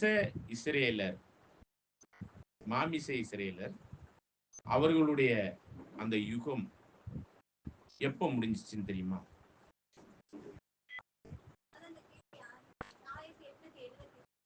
1874 புறஜாதிக்குரிய விஷயம். மாமிச இஸ்ரேலர் பத்தி கேட்டுக்கிட்டு இருக்கோம். 606 புறஜாதியாரின் காலம், அது வேற தலைப்பு. அதை நம்ம இந்த இணையான யுகம் அப்படிங்கிற ஒரு புத்தகத்துக்கு முன்பாக நம்ம புறஜாதியாரின் காலம் 1914. நான் கேள்வியை புரிஞ்சுக்கோங்க, கேள்வியை ஃபர்ஸ்ட் புரியுங்க. மாமிச இஸ்ரேலுடைய அந்த ஃபேவர், அவங்களுக்கு கொடுக்கப்பட்ட வாய்ப்பு எந்த வருஷத்தோட முடிஞ்சிச்சு? யூப்ளி எல்லாம் இல்ல, வேற விதமா கேக்குறேன். அவங்களுடைய அழைப்பு எப்ப முடிஞ்சிச்சு? அவங்க முற்றிலும் கைவிடப்பட்டது 70 AD. கரெக்டா இப்ப சொல்றீங்க, அது ஓகே. அவர்களுடைய வாய்ப்பு, அந்த அழைப்பு, பரலோக அழைப்புக்குரிய அந்த ஒரு வாய்ப்பு வந்து ஒரு வருஷம், அது வேற வருஷம். அந்த அழைப்பே அவர்களுக்கு எப்ப முடிஞ்சிச்சு? அதாவது எந்த வருஷத்துல புறஜாதியாருக்கு அந்த வாய்ப்பு போனுச்சு? இப்படி கூட கேட்டுப்போம். முதன்னு யாரு இந்த சத்தியத்துக்குள்ள வந்தது? புறஜாதி. கொர்நேலியு. பெந்தகோஸ்தே இல்ல, பெந்தகோஸ்தே எப்ப? எல்லாத்துக்கெல்லாம் வரல, யூதர்களுக்கு மத்தியில யூதர்களுக்கு மட்டும்தான் அது போனுச்சு. பாருங்க, அது ஆண்டவர் சொல்றார் எனக்கு அந்த பெந்தகோஸ்தே நாளுக்கு முன்னாடி சொல்றார். அப்போஸ்தலர்ல பார்க்கும்போது முதல்ல நீங்க இந்த ஜெருசலேம்ல, அதுக்கப்புறம் யூதேயாவுல, அதுக்கப்புறம் சமரியாவுல, அதுக்கப்புறம் உலகம் எங்கும் போய் சொல்லணும் இந்த காரியத்தைன்னு சொல்றார். அப்ப ஃபர்ஸ்ட் பெந்தகோஸ்தே நாள்ல யூதர், அது ஜெருசலேமுக்கு அப்புறம் யூதா ஃபுல்லா போய் சொல்லிக்கிட்டு இருந்தாங்க. அதுக்கப்புறம் புறஜாதி கிட்ட, சாரி சமரியா ஜனங்கள் அந்த 10 கோத்திரத்துக்கிட்ட போய் சொன்னாங்க. இதுக்கப்புறம் யார்கிட்ட போயிருச்சு அது? அதுல முதல் யாரு? கொர்நேலியு. எந்த வருஷம்னு சொல்ல முடியுமா? அதான் அந்த அவங்களுக்கு அந்த அழைப்பு ஓப்பன் ஆனிச்சுல, பரலோகம் வாங்கப்பா புறஜாதிகளா நீங்களும் வாங்க அப்படின்னு எப்ப கூப்பிட்டாரு தெரியுங்களா? அழைப்பினுடைய பாருங்க 1881 புறஜாதியானுடைய பொது அழைப்பு முடிந்தது. நான் கேட்கிற கேள்வியை புரிஞ்சுக்கோங்க. எப்ப புறஜாதியாகிய கொர்நேலியு இந்த சத்தியத்தை கேட்டார்? பேதுரு போய் சொன்னாரா?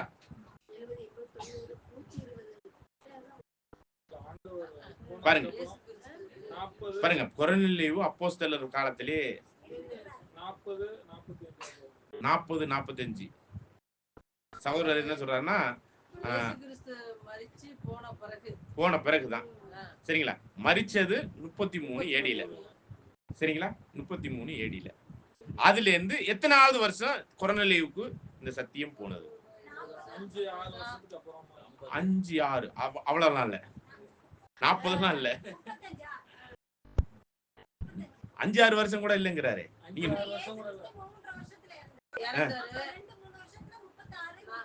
36, சரிங்களா? எத்தனை? இது என்னங்க நீங்க 36ன்னு சொல்றீங்க? எங்க பைபிள்ல இருக்கா அப்படின்னு பாத்தீங்கன்னா புதிய ஏற்பாட்டுல எங்கேயும் இல்ல. இத போய் எங்க தேடணும்னா இதுலே எந்த அத்தியாயம் பாத்தீங்கன்னா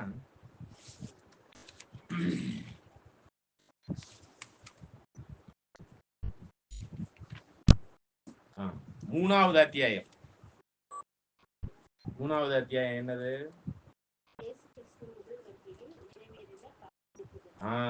ஆண்டவர் முதல் வருகையில வரும்போது நடந்த கால தீர்க்க தரிசனங்கிறத எந்த அதிகாரத்துல போய் பார்க்கணும்? இப்ப 9ஆம் அதிகாரத்துல. அது என்ன தீர்க்க தரிசனம்? இல்ல அது என்ன தீர்க்க தரிசனம்? அது புரஜாதியாருக்கு எப்ப ஸ்டார்ட் பண்ணுங்கிறத நம்ம அந்த தீர்க்க தரிசனத்தினுடைய நிறைவு பகுதியில அதான் இந்த 9ஆம் அதிகாரத்துல 23ல இருந்து 27 படிங்க.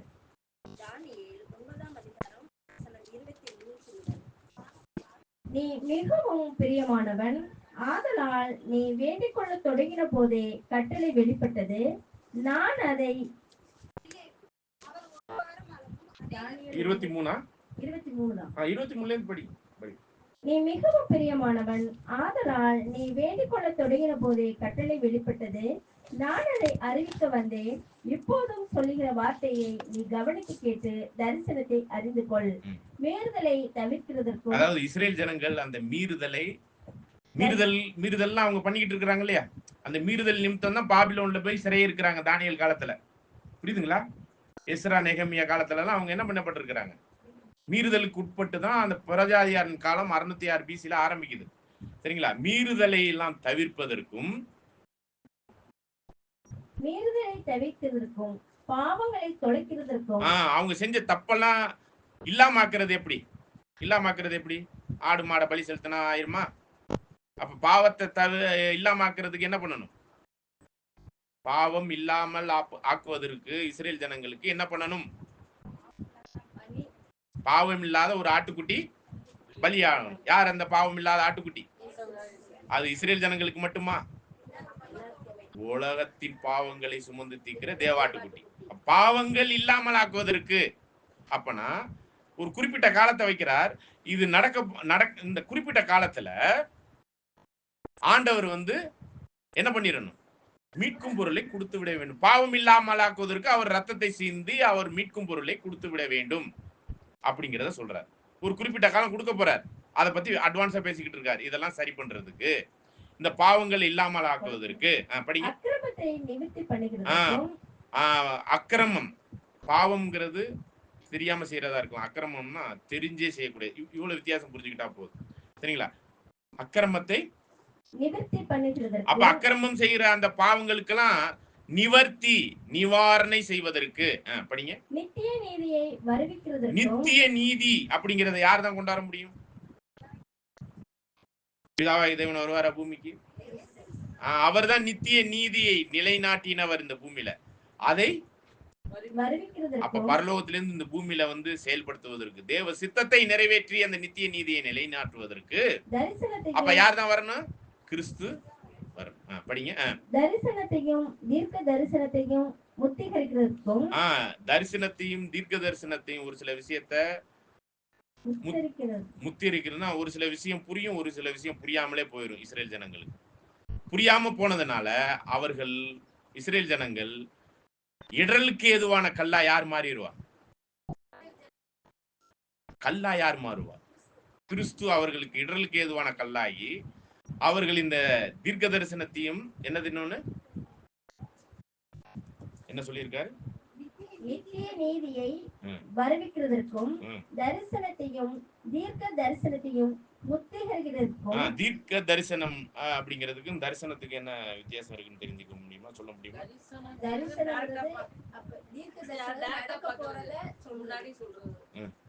தீர்க்க தரிசனம்ங்கிறது இனிமே நடக்க போறதை அட்வான்ஸா சொல்றது. அடுத்தது தரிசனம்ங்கிறது டைரக்டா பாக்குறது. ஓகே, அப்படி கூட எடுத்துக்கலாம். சரிங்களா? நடக்க போறது மட்டும் இல்ல, நடந்து முடிஞ்சதை குறித்தும் சொல்றது. தீர்க்க தரிசனம் என்றாலே வேத ரகசியங்கள் எல்லாம் வெளிப்படுத்துறதுக்கு. ஆனா இங்க வேத ரகசியங்கள் எல்லாம் இங்க எப்படி சொல்லியிருக்கு? அப்ப புரியாம போறதுக்கு. யாருக்கு புரியாம போறதுக்கு? இஸ்ரேல் ஜனங்களுக்கு புரியாமல் போவதற்கு. இடரலுக்கு ஏதுவான ஒரு கல்லை கொண்டாந்து வச்சிருவார். அந்த கல்லு தான் யாரு? இது ரோமர் 9ஆம் அதிகாரத்துல எல்லாம் இருக்கு. 10, 11 எல்லாம் இருக்கு. சரிங்களா? அப்ப 9ஆம் அதிகாரத்துல விசேஷ விதமா இருக்கு. அவர்களுக்கு என்ன மாதிரியான ஆவியை கொடுத்துட்டாருன்னா 9ஆம் அதிகாரம் 7ன்னு நினைக்கிறேன். படிங்க. 9:7. அவர்கள் ஆபிரகாமின் சந்ததியினரும் எல்லாரும் பிள்ளைகள். 11 அது ஓகே. ரோமர் 11:7. அப்படியானால் என்ன? இஸ்ரவேலர் தேடுகிறதை அடையாமல் இருக்கிறார்கள், தெரிந்து கொள்ளப்பட்டவர்களோ அதை அடைந்திருக்கிறார்கள். அப்ப தெரிந்து கொள்ளப்பட்டவர்கள் புறஜாதி அதை அடைஞ்சிட்டாங்க, மற்றவர்கள் இன்றைய தினம் வரைக்கும் கடினப்பட்டு இருக்கிறார்கள். அது புரியாமலே இருதயம் கடினப்பட்டதுக்கு அந்த தீர்க்க தரிசனங்களையும் ஒருத்தர் வந்து என்ன பண்ணிவிட்டார், முத்திரை போட்டுட்டார். புரியாத அளவுக்கு முத்திரை போட்டுட்டார். அப்ப முத்திரை போட்டவர் யாருன்னா அவர் தான் கிறிஸ்து, அந்த கல். அததான் அப்படி தொடர்ந்து படி.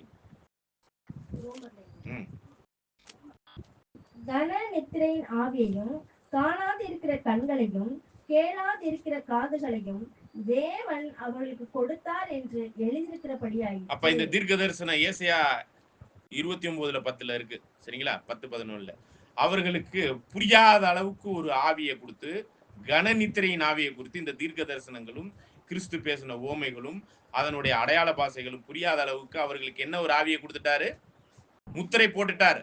புரிய வேண்டியதெல்லாம் புரியாத அளவுக்கு ஒரு விஷயம் ஆண்டவர் முதலாம் வருகையில வந்து யாருக்கு செஞ்சிட்டார்? இத புறஜாதிக்கா யாருக்கு செஞ்சிருக்கிறார்? இஸ்ரேல், மாமிச இஸ்ரேல் இருக்கு. அததான் நம்ம தானியேல் 7 படிக்கிறோம், சரிங்களா? தொடர்ந்து வாசிங்க.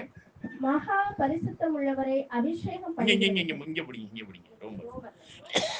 அன்றியும் அவர்களுடைய பந்தி அவர்களுக்கு சுருக்கும் கண்ணியும் இதற்கான கல்லும் பதிலுக்கு பதில் அளிக்கிறதுமாய் இருக்க கடவுது. அதாவது அவர்களுக்கு அந்த பந்தி சத்தியத்தில் புரிந்து கொள்ள வேண்டிய, சத்தியத்தின் ஆவியிலால புரிந்து கொள்ள வேண்டிய வசனங்கள், நம்முடைய வசனம் கேட்ட உடனே அவைகள் எனக்கு உட்கொண்டு அது இலைப்பாறுதல் கொடுக்கும்னு சொல்லும் போது, நிம்மதியை கொடுக்கும் போது, அந்த வேத வசனமாகி அந்த பந்தி அவங்களுக்கு என்ன ஆயிடுச்சு? இப்ப இடர்களுக்கு ஏதுவான கல்லும் சுருக்கும்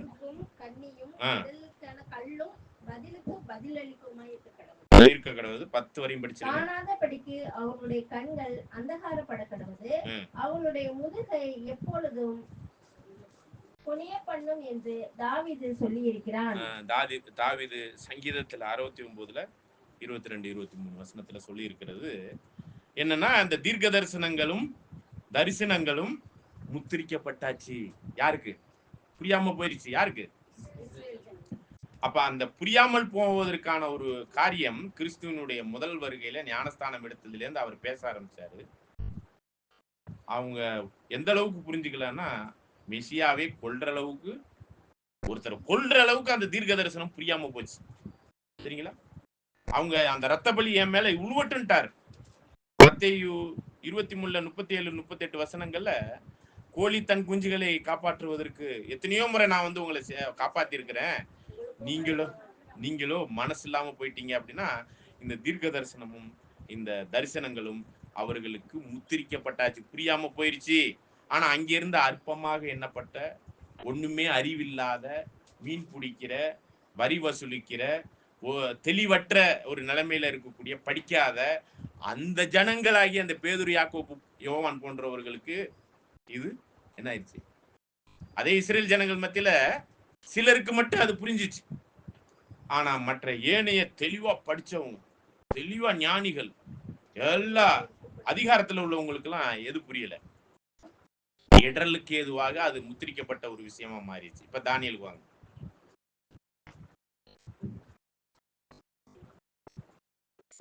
தானியேல் 9:24 மீறுதலை தவிர்க்கிறதற்கும், பாவங்களை தொலைக்கிறதற்கும், அக்கிரமத்தை நிவர்த்தி பண்ணுகிறதற்கும், நித்திய நீதியை வருவிக்கிறதற்கும், தரிசனத்தையும் தீர்க்க தரிசனத்தையும் முத்திரிக்கிறதற்கும், மகா பரிசுத்தம் உள்ளவரை அபிஷேகம் பண்ணுகிறதற்கும். மகா பரிசுத்தம் உள்ளவரை, இது திருவிவிலியத்துல படிச்ச முடிஞ்சா படிங்க.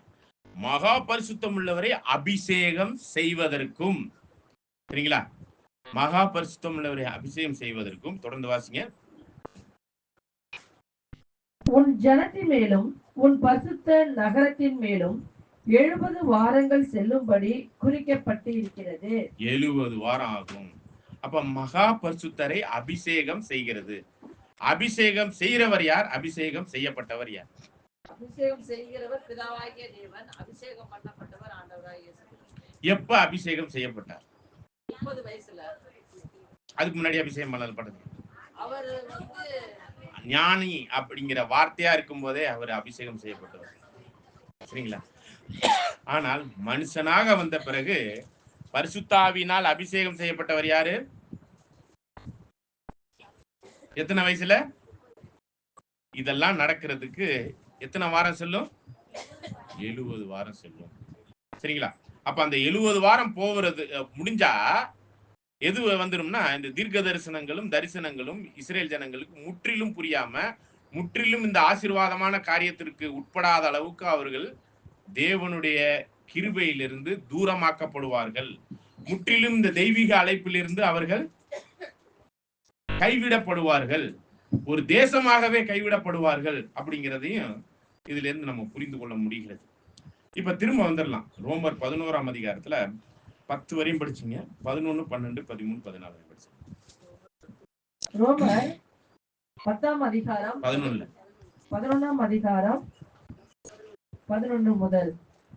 இப்படி இருக்க விழுந்து போகும்படிக்கா இடறினார்கள் என்று கேட்கிறேன். அப்படி அல்லவே, அவர்களுக்குள்ளே வைராக்கியத்தை எழுப்பத்தக்கதாக. எவர்களுக்குள்ளே? இஸ்ரேல் ஜனங்களுக்குள்ளே வைராக்கியத்தை எழுப்பணுங்கிறதுக்காக. அவர்களுக்குள்ளே வைராக்கியத்தை எழுப்பத்தக்கதாக அவர்களுடைய தவறுதலினாலே புறஜாதிகளுக்கு ரட்சிப்பு கிடைத்தது. அவர்களுடைய தவறு உலகத்திற்கு ஐஸ்வர்யமும் அவர்களுடைய குறைவு புறஜாதிகளுக்கு ஐஸ்வர்யமாய் இருக்க. அப்ப இருக்கிற ஐஸ்வர்யம் எல்லாம் யாருக்கு இருந்துச்சு? ஆசீர்வாதம் எல்லாம் யாருக்கு இருந்துச்சு? எந்த இஸ்ரேல் ஜனங்களுக்கு? மாமிச இஸ்ரேல் ஜனங்களுக்கு தான் எல்லா ஆசீர்வாதமும் எல்லா வாக்குத்தத்தமும் கொடுக்கப்பட்டிருந்துச்சு. அவர்கள் இடரலுக்கு ஏதுவாக அந்த ஒரு உண்மையான வாக்குத்தத்தத்திற்கு பாத்திரவான் ஆகாதபடி அவர்கள் என்ன பண்ணிட்டாங்க? இந்த ஒரு ஆழமான சத்தியத்தை புரிந்து கொள்ளாத அளவுக்குரிய கடினமான இருதயம். அவர்கள் தேவன் பேரில் வைத்த வைராக்கியம் அவங்கள மாதிரி வைக்க முடியாது. ஆனா அந்த வைராக்கியம் பக்தி வைராக்கியத்துக்கு ஏது இல்லாமல் அது என்னவாயிருச்சு? அறிவுக்கேற்ற இல்லை. அந்த வசனத்தை சொல்லி படிங்க. படிங்க.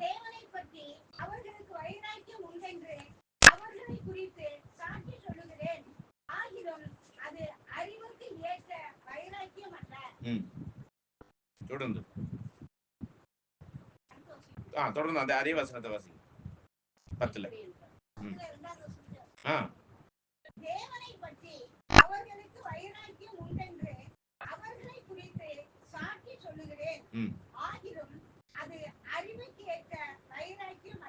சத்திய அறிவுக்கேற்ற. தொடர்ந்து வாசிங்க. அதுலயே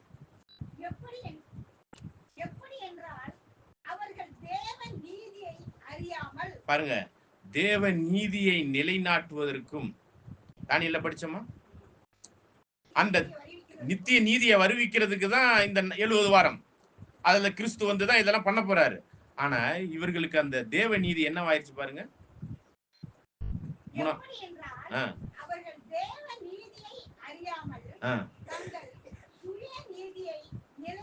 பாத்தீங்களா? அவங்க தேவ நீதியை நிலைநாட்டுவதற்கு தான் இந்த 70 வாரத்துல நடக்க போற ஒரு விஷயம். அதுல அவங்க என்ன நீதியை கொண்டாந்துட்டாங்கன்னா, தேவ நீதிக்கு பதிலா சுயநீதி. தேவனே உங்களுக்கு என்ன வேணும்? புறா வேணும், பலி கொடுத்துடுறோம். அப்புறம் வேற என்ன வேணும்? ஆடு வேணும், அது நாங்க வளர்த்து வச்சிருக்கிறோம், வெட்டி கொடுத்துடுறோம். உங்களுக்கு ரத்தம் வேணும், வெட்டி அந்த ரத்தத்தை கொடுத்துடுறோம். அப்புறம் வேற என்ன வேணும்? வேற என்ன வேணும் தேவனே? மாடு வேணுமா? மாடு அதையும் வளர்த்து வச்சிருக்கிறோம். நாங்க செஞ்ச பாவத்துக்கெல்லாம் உங்களுக்கு கொடுக்க வேண்டியதெல்லாம் கொடுத்தாச்சு. நாங்க செய்யறது நீதிக்கு நீங்க என்ன பண்ணணும்? ஆசீர்வாதத்தை கொடுத்தே ஆகணும். இப்படி கேட்கிற ஜனங்க சுயநீதி. அதாவது நம்ம பாவம் செய்யறதுக்கு முன்னாடியே இப்ப நிறைய பேர் திருட போவாங்க. திருடுறதுக்கு முன்னாடியே கடவுள்கிட்ட என்ன சொல்லி, அது எந்த மதமா வேணாலும் இருக்கு,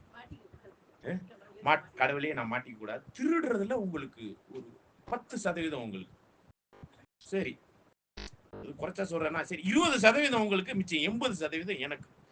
அப்படி திருடிட்டு வந்துட்டான்னு வச்சுக்கோங்க, என்ன பண்ணுவான்? வந்த வாக்குல சொன்ன காசு அப்படியா, நீங்க உங்களுக்கு கேட்டதை நான் கொடுத்துட்டேன், நான் வச்சுக்கிறேன்னு சொன்னதை நான் வச்சுக்கிட்டேன் அப்படிங்கிற மாதிரி இப்போ உள்ள அநேக பக்தி வைராக்கியத்தில் உள்ள எல்லா மதங்களும் இப்படிதான் கடவுள்கிட்ட டீல் பண்ணிக்கிறாங்க. இந்த ஜனங்களுமே இப்படிதான். இது வந்து ஜெரேமியாவெல்லாம் ரொம்ப இதா இருக்கு. ஆசீர்வாதத்தை மட்டும் கொடுக்கணுமா வாங்கிக்குவாங்களாம் இஸ்ரேல் ஜனங்கள். மற்றபடி நாங்க விருப்பப்படி தான் நாங்க வாழ்ந்துக்குவோம். அதை நீங்க கேள்வி விளங்கு, உங்களுக்கு என்ன தேவை அதை பத்தி வாங்கிட்டு போயிட்டே இருங்க. இப்படி பேசுறாருங்க. அதான் சுயநீதி. புரியுதுங்களா? தேவ நீதி என்னங்கிறது அவர்கள் என்ன பண்ணிட்டாங்களாம். இதை நீங்க அப்படியே தானியல்ல போய் படிச்சீங்கன்னா கிளியரா இருக்கு பாருங்க. தேவ நீதியை வருவிக்கிறதற்கு இந்த 70 வாரம்னா, இந்த தேவ நீதியை வருவிப்பதற்கு எடரலாகவும் எதிரடையாகவும் இவர்கள் என்ன பண்ணிக்கிட்டு இருந்தாங்க. தேவ நீதிக்கு எதிராக என்ன பண்ணிக்கிட்டு இருந்தாங்க. சுயநீதி.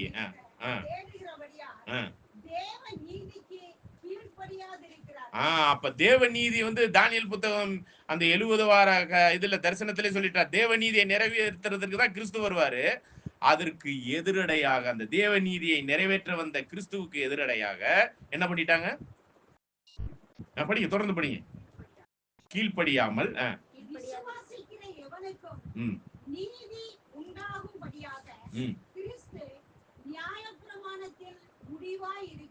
பாருங்க. இதுல நீங்க கிறிஸ்து என்னத்தை பண்ணார்னா, நீதி நியாயம் என்கிற நியாயப்பிரமாணத்திற்கு எல்லாத்தையும் நிறைவேற்றி முடித்த ஒரு நபராக இருக்கிறார். அதுதான் தேவ நீதியை நிறைவேற்றக்கூடிய ஒரு நபர். அவர் தான் யாரு? அபிஷேகம் செய்யப்பட்டவர். கிறிஸ்துனாலே என்னங்க, அவர் வந்து அந்த நீதியெல்லாம் நிறைவேற்றினவரா இருக்கிறார். ஆனா இவங்க என்ன பண்ணிட்டாங்க, அதே தேவ நீதியா இருக்கிற அதுக்கு ஆப்போசிட்டா, நியாயப்பிரமாணத்துக்கு ஆப்போசிட்டா என்ன பண்ணிட்டாங்க. சுயநீதி. புரியுதுங்களா? சுயநீதினா என்ன புரியுதுங்களா? தேவனே நான் சொல்றது நீங்க நீ இப்ப நிக்கிற கிறிஸ்தவர்கள் தானே, இயேசு கிறிஸ்துவே நீர் வந்து இறங்கும் என்னமோ அவர் சட்டம் போட்டா இவங்க சட்டம் போட்டா அவர் வந்து இறங்கிடுவார். இவங்க இந்த குரூப் அப்படிதான். எப்படி இஸ்ரேல் ஜனங்கள் அப்படி இருக்கிறாங்களோ இப்ப இருக்கிற கிறிஸ்தவர்கள் எல்லாருமே என்னதுங்க இப்படிதான். சுயநீதி. அதான் அவங்க எப்படி பண்றாங்களோ அதே மாதிரி இணையான யுகத்துல யாரும் பண்ணணும். இப்போ அன்னைக்கு கிறிஸ்துவ முதல் வருகையில எதிர்பார்த்தது யாரு? யாசுவா மெசியாவை எதிர்பார்த்தது யாரு? இஸ்ரேல் ஜனங்கள். இப்ப 2ஆம் வருகையில அவரை எதிர்பார்த்து காத்துக்கிட்டு இருக்கிறவங்க யாரு? அவங்க இன்னைக்கு வரையும் 1ஆம் வருகை எதிர்பார்த்துக்கிட்டு இருக்காங்க. இஸ்ரேல் மாமிச நம்மளா எதிர்பார்த்தது வந்துட்டேன்னு புரிஞ்சிட்டோமே. பேர் கிறிஸ்தவ மார்க்கத்துல இன்னைக்கு வரையும் ஆண்டவர் வருவார் வருவார்னு வானத்துல பாத்துக்கிட்டு இருக்கிறாங்களா? அவர் வந்து இவ்வளவு நாள் ஆச்சு. எத்தனை வருஷம் ஆச்சு? இப்ப 152 வருஷம் ஆச்சா? இன்னும் எதிர்பார்த்துக்கிட்டு இருக்கிறாங்க. புரியுதுங்களா? அப்ப இதேதான் அவங்க இஸ்ரேல் ஜனங்கள் என்னென்ன தப்பு பண்ணாங்களோ அதே மாதிரி மாமிச இஸ்ரேல் பண்ண மாதிரியே இந்த இணையான யுகத்தின் முடிவுல புறஜாதிகளும் இதே தப்பு பண்ணக்கூடியவர்களா இருப்பாங்கிறதுக்கு ஒரு விஷயம். அப்படி தொடர்ந்து ரோமர் 10 படிங்க.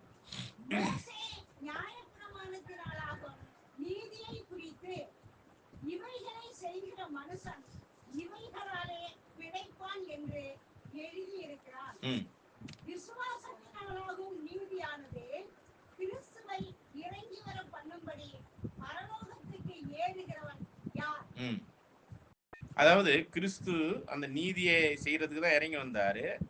இல்ல நாங்களே செஞ்சுட்டு ஏறி போறோங்கிற அளவுக்கு நியாயப்பிரமாணத்தை கிறிஸ்து வர்றதுக்கு முன்னாடி கொடுத்துட்டார் இல்லையா? 1ஆம் வருகையில வர்றதுக்கு முன்னாடியே நியாயப்பிரமாணம் எப்ப 1600 வருஷத்துக்கு முன்னாடியே நியாயப்பிரமாணத்தை கொடுத்துட்டாரு. இதெல்லாம் செஞ்சுட்டு நாங்க வர்றோம்னு சொல்லிட்டு போக வேண்டியதானே இஸ்ரேல் ஜனங்கள். அந்த நீதியை நிலைநாட்டிட்டு அவங்க அந்த ஜனங்களுக்கு எத்தனை வருஷம் கொடுத்தாரு பாருங்க வாய்ப்பு. கிறிஸ்துவ நான் அனுப்பலப்பா, உங்களுக்காக எவ்வளவு பண்றேன், 1600 வருஷம் மோசே மூலமா கொடுத்துட்டாரு. செஞ்சுட்டு நீங்களே வாங்கப்பா பரலோகம் அப்படின்ட்டார். இவைகளை செய்கிறவன் எவைகளாலே எவைகளாலே படிங்க. யார் எவைகளாலே படிங்க. அதுக்கு முந்தைய இப்ப மோசையை பத்தி படிச்சீங்கல்ல, அதை படிங்க.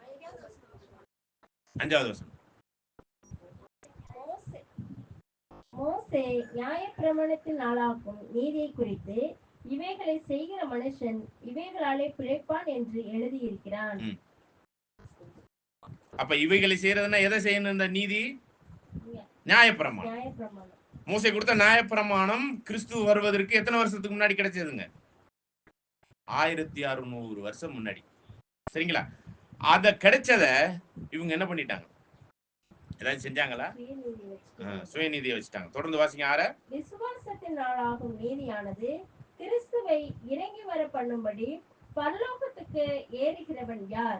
அப்ப கிறிஸ்துவை இறங்கி வர பண்ணும்படி நாங்க செஞ்சுட்டு வந்துட்டோம் அப்படின்னு சொல்லிட்டு கிறிஸ்துவை இறங்கி பண்ணும்படி பரலோகத்துக்கு ஏறுகிறவன் யார்? ஒருத்தரும் இல்லாதனாலதான் அவர் இறங்கி வர வேண்டியதாச்சு. அப்ப அதை இறங்கி வந்துதான் அவர் தான் என்ன பண்ணாருங்க, இந்த தானியல்ல படிச்சோம்ல, என்ன நீதி? நித்தியமான நீதி. அறகுறை நீதி இல்ல, ஒரு வருஷம் நீதி இல்ல, ஒரு நாள் நீதி இல்ல, நித்தியத்திற்கும் உள்ள நியாயப்பிரமாண நீதியை நிறைவேற்றி சிலுவையில முடிச்சிட்டார். நித்திய நீதியை நிறைவேற்றி அவர் முடிச்சிட்டாரு. தொடர்ந்து வாசிங்க.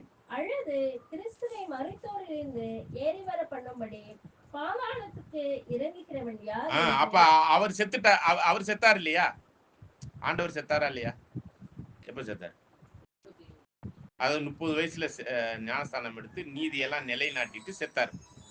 செத்த பிறகு பூமியில உள்ள மனிதர்களில் நான் போய் ஆண்டவர் பாதாளத்துல இறந்து கிடக்கிறார், கல்லறையில வச்சாச்சு, செத்துட்டார், மரணத்துக்கு போயிட்டார் அப்படின்னு அவருடைய மீட்புக்காக, அவருடைய ஜீவனுக்காக யாராச்சும் இந்த பூமியில இருந்து ஜீவனை கொடுக்க முடியுமா? அப்படி இறங்கி போகிறவன் யார்? யாருங்க? அப்ப அவர் ஒருத்தர் தான் அந்த நீதியை நிறைவேற்றுகிறவரா இருந்தாருங்கிறதுக்கு இந்த 70 வாரத்துல இதெல்லாம் நடந்து முடிக்கணுமா? இந்த 70 வாரம்னா ஒரு வாரத்துக்கு எத்தனை நாள்? 7 × 70 490 நாளுக்குள்ள இந்த பிரகாரம், அதாவது நெகேமியா காலத்துல, எஸ்ரா காலங்கள்ல இந்த மன்னிக்கவும், பிரகாரம் இல்ல, ஆலயத்தின் அலங்கம் கட்டுவதற்கு கட்டளை பிறப்பிக்கப்பட்ட அந்த வருஷத்திலிருந்து இந்த 490 வருஷம் முடிஞ்சிச்சுன்னா எதெல்லாம் நடந்து முடிஞ்சிடும்? இப்ப நியாயப்பிரமாணத்தெல்லாம் நிறைவேற்றி கிறிஸ்து முடிச்சிருவார். அவர் மரணத்துக்கு போனார்னா யாரும் எழுப்ப முடியாது. அவர் தான் நீதியை நிறைவேற்றுவார். யாரும் இஸ்ரேல் ஜனங்கள் மத்தியில நீதியை நிறைவேற்றி முடிக்க முடியாது. அப்படிப்பட்ட ரகசியமான சத்தியமா இருக்கிற தரிசனங்களையும் தீர்க்க தரிசனங்களையும் ஆழமான சத்தியங்களையும் இஸ்ரேல் ஜனங்களுக்கு புரியாம போயிரும். மந்தமான ஆவியும் கனநித்திரையின் ஆவியும் இடர்களுக்கு ஏதுவான ஒரு கல்லுமா யார் மாறிடுவா? யார் மாறிடுவா? யார் யாருக்கு மாறிடுவா? இடர்களுக்கு ஏதுவான கல்லாக கிறிஸ்து இடர்களுக்கு ஏதுவான கல்லா மாறி வருவார். யாருக்கு? மாமிச இஸ்ரேலர். இதே மாதிரிதாங்க இப்பயும் நடந்துகிட்டு இருக்கு. அன்னைக்கு மாமிச இஸ்ரேலர் கிறிஸ்துவை எதிர்பார்த்தாங்க, அவங்க அத்தனை பேருக்கும் இடர்களுக்கு ஏதுவான கல்லாயிட்டார். இன்னைக்கு முழு கிறிஸ்தவமும் இணையான யுகத்தினுடைய காரியத்துல அந்த சத்தியம் எல்லாம் புரியல, இந்த மாதிரியான காரியங்கள்லாம் நடக்குங்கிறது தெரியல, இடர்களுக்கு ஏதுவான கல்லாய் 2ஆம் வருகையில இப்ப யாருக்கு இருக்கிறார்? இப்ப உலக கிறிஸ்தவர்களுக்கு. இப்ப அற்பமும் ஒன்னத்துக்கு லாய்க்கு இல்லாம பெரிய பெரிய எதுவும் அதிகாரி இருக்கிறீங்களா? இங்க collector, chief minister, prime minister, அப்படி எதுவும் இருக்கிறீங்களா? இஞ்சி போனா ஒரு நடுத்தர வாழ்க்கையை தாண்டுற அளவுக்கு நம்மளுக்கு வாழ்க்கை இல்லை. இந்த மாதிரி ஆளுகளை தான் பிடிச்சி வச்சிருக்காரு இங்க, வெட்கப்படுத்தும்படி. சரிங்களா? ஆக இப்படிப்பட்டவர்களை தான் இப்ப 2ஆம் வருகையில நம்மள இது பண்ணியிருக்காரு. அதே ரோமர் 10 கண்டினியூ பண்ணுங்க. 7ஆம் வசனம். அல்லது கிறிஸ்துவை மரித்தோரிலிருந்து ஏறி வரும் பண்ணும்படி பாதாளத்துக்கு இறங்குகிறவன் யார் என்று உள்ளத்திலே சொல்லாது இருப்பாயாக என்று சொல்லுகிறதுமன்றி, இந்த வார்த்தை உனக்கு சமீபமாய் உன் வாயிலும் உன் இருதயத்திலும் இருக்கிறது என்றும் சொல்லுகிறது. இந்த வார்த்தை நாங்கள் பிரசங்கிக்கிற விசுவாசத்தின் வார்த்தையே. அப்ப இந்த வார்த்தை இந்த சத்தியத்துக்குள்ளாக கிறிஸ்துவனுடைய மீட்கும் பொருளினால் அவர் நீதியை நிறைவேற்றி முடிச்ச இந்த சுவிசேஷத்துக்குள்ள இருக்குது. இதை கேட்க யார் மறுத்து விட்டா? இதை கேட்க யார் மறுத்து விட்டா? மாமிசீக இஸ்ரேல் மறுத்து விட்டார்கள். அதனால் இந்த தீர்க்க தரிசனமும் இந்த தரிசனமும் அவர்களுக்கு இன்னைக்கு வரையும் அது மறைபொருளா இருக்கு. எப்ப 2000 வருஷத்துக்கு முன்னாடி முத்திரிக்கப்பட்டது இன்னைக்கு வரையும்.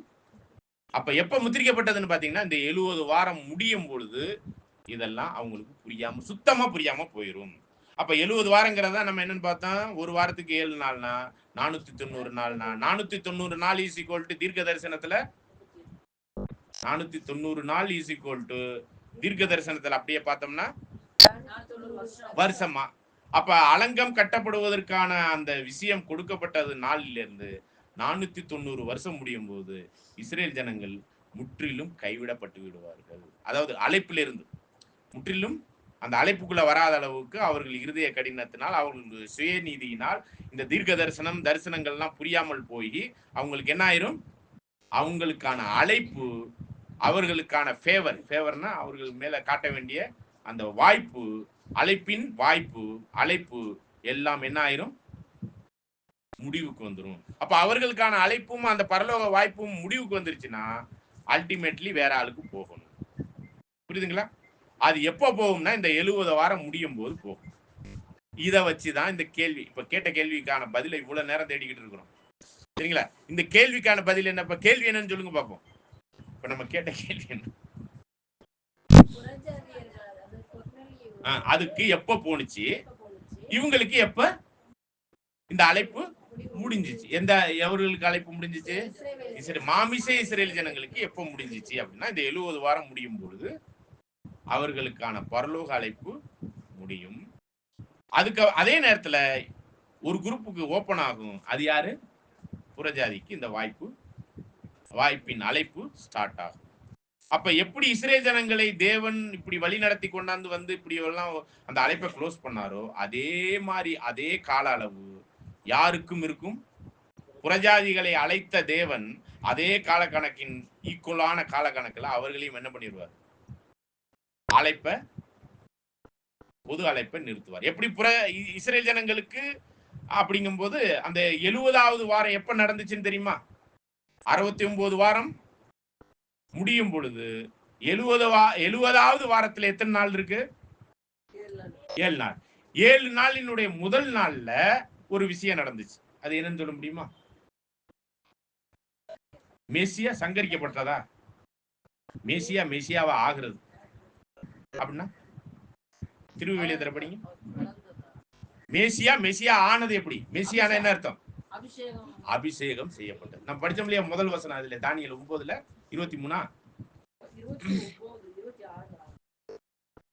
9ஆம் அதிகாரத்துல மெசியாவை அபிஷேகம் செய்கிறதற்கும் படிங்க 24ஆம் வசனம் திருவிவிலியத்தில் 25 நினைக்கிறேன். 24 தான். சரி மகா பரிசுத்தமுள்ளவரே அபிஷேகம் படிங்க. உன்னுடைய இனத்தவரும் உனது புனித நகரம் குற்றங்கள் புரிவதையும் பாவங்கள் செய்வதையும் நிறுத்தி விடுகிறதற்கும் கொடிய செயல்களுக்கு கழுவாய் தேடுகிறதற்கும் முடிவற்ற நீதியை நிலைநாட்டுவதற்கும் திருக்காட்சியையும் இறைவாக்குகளையும் முத்திரையிடுவதற்கும் திரு தூயகத்தை திருநிலைப்படுத்துவதற்கும், திருநிலைனா அபிஷேகம், திரு தூயகராகிய கிறிஸ்துவை மனுஷனாக வரும்போது அபிஷேகம் செய்யப்படும். பரிசுத்தாவி அவர் மேல எப்ப வந்துச்சுங்க? எத்தனை வயசுல? 30 வயசுல அந்த ஞானஸ்தானம் பெறுவதற்கும் அப்படிங்கிறத இங்க சொல்ல வர்றார். தொடர்ந்து அடுத்த வசனத்தை திருவிவிலியத்திலே படிங்க.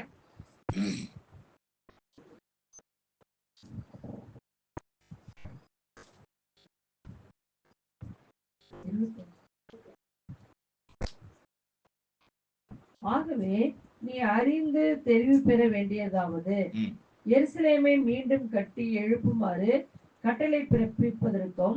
பாருங்க, எருசலேமினுடைய அலங்கங்கள், ஆலயம், எருசலேமினுடைய அலங்கங்கள் கட்டளை பிறப்பிக்கப்பட்ட அந்த காலத்திலிருந்து தான் அந்த 70 வருஷம் ஸ்டார்ட் ஆகும். 70 வாரம் ஸ்டார்ட் ஆகும். 70 வாரம்னா 490 வருஷம். 490 வருஷம் எப்ப ஸ்டார்ட் ஆகும்னா நெகேமியா அங்கே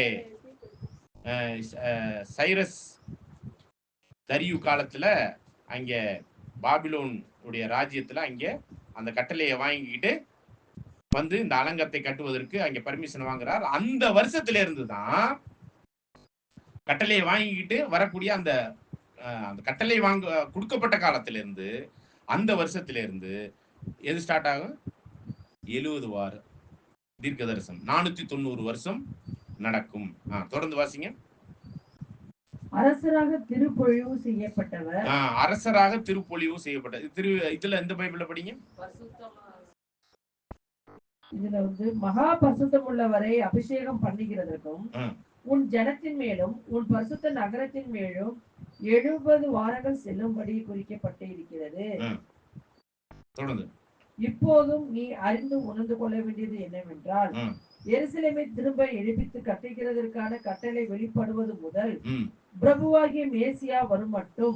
பிரபுவாகிய மெசியா அப்படின்னா மெசியான்னு என்ன அர்த்தம்? அபிஷேகம் செய்யப்பட்ட அந்த பிரபுவாகிய மனுஷனாக வந்து பிதாவாகிய தேவனால் அபிஷேகம் செய்யப்படுவதற்கும் இந்த டேட்டை சொல்றாங்க. என்னைக்கு ஞானஸ்தானம் எடுக்கணுங்கிற டேட்டை சொல்றாரு. சரிங்களா? அந்த பரிசுத்தாவியை எப்ப பெறுவணும்னா 30 வயசுல பெற்றார் இல்லையா?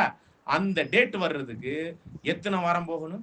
7 வாரமும் 62 வாரமும் செல்லும். 7 வாரமும் இந்த மொத்தம் இருக்கிற 70 வாரத்துல 7 வாரமும் 62 வாரமும் செல்லும். நான் மொத்தம் 7 + 62 69 வாரம் முடியும் போது நம்முடைய ஆண்டவர் பிதாவாகிய தேவனால் பரிசுத்த ஆவியினாலே ஞானஸ்தானம் பெறணும்.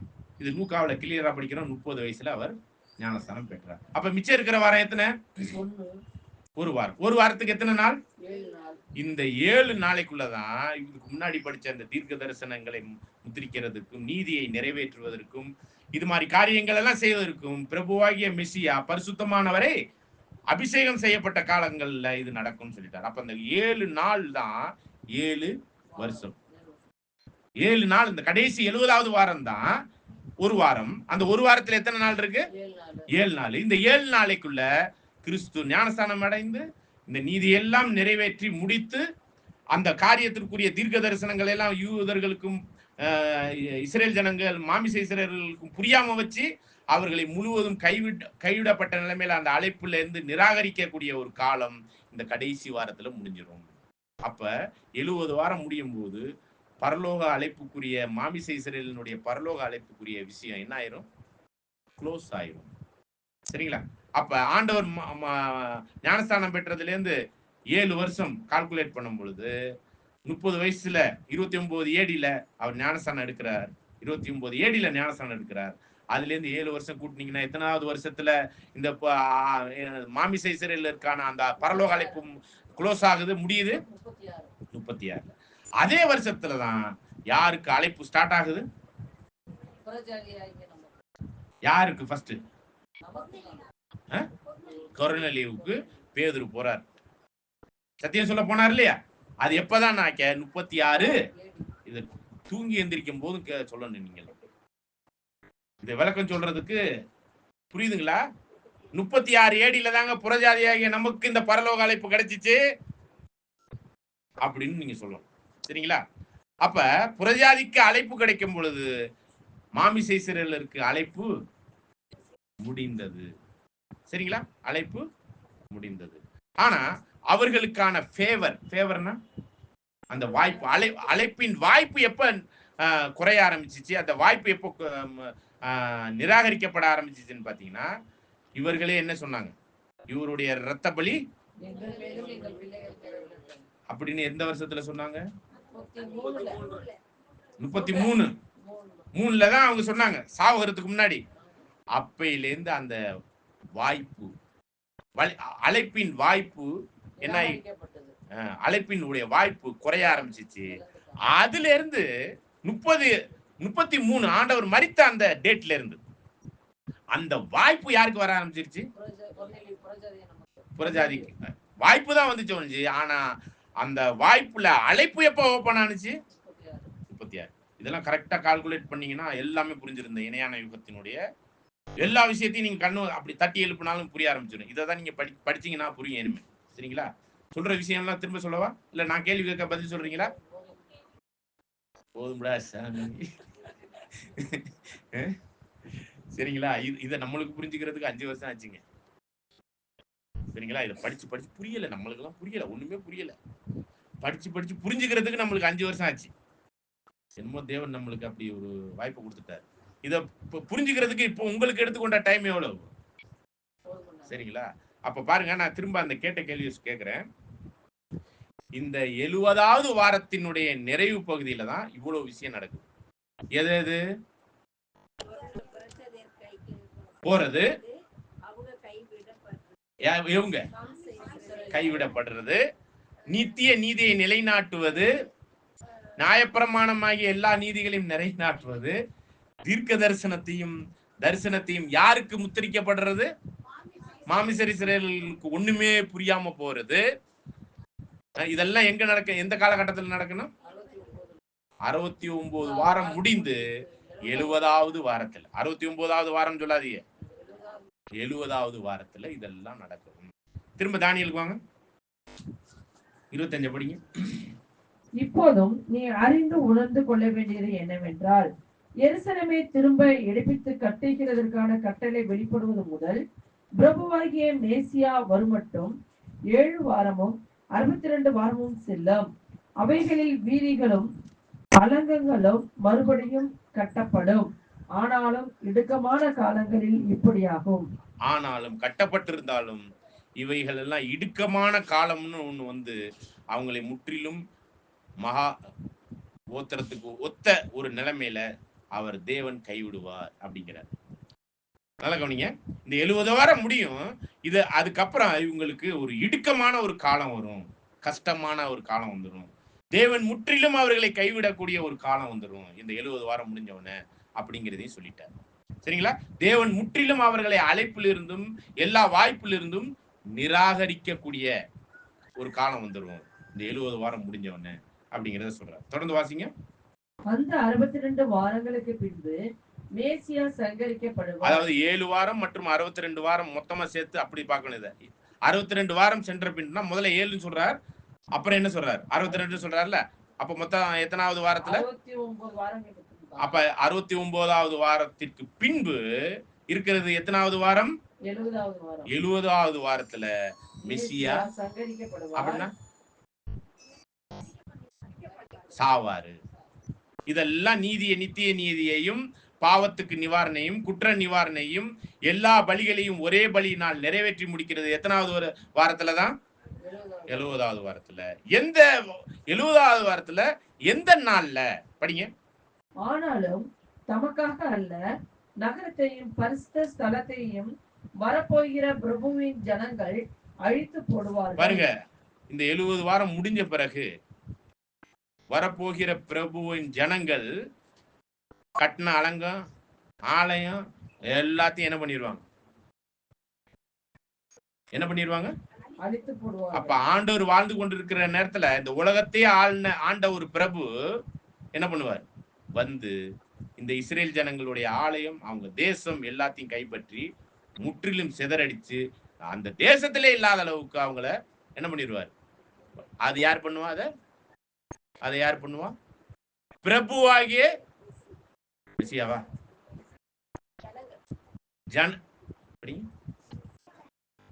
மெசியாவா? அது படிங்க, திரும்ப படிங்க. எந்த ஜனங்கள்? பிரபுவின் ஜனங்கள். இது மெசியா இல்ல, அபிஷேகம் செய்யப்பட்ட மெசியா பிரபு இல்ல, பூமியின் ஜனங்கள் இருக்காங்களா, அவங்களுக்கு ஒரு பிரபு இருப்பார். அது யாரு?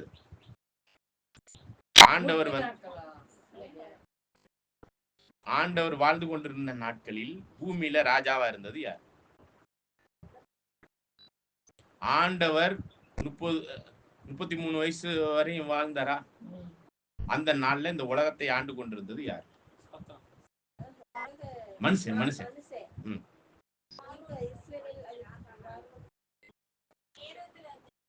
ஏரோது ராஜா யாருடைய ஆட்சி?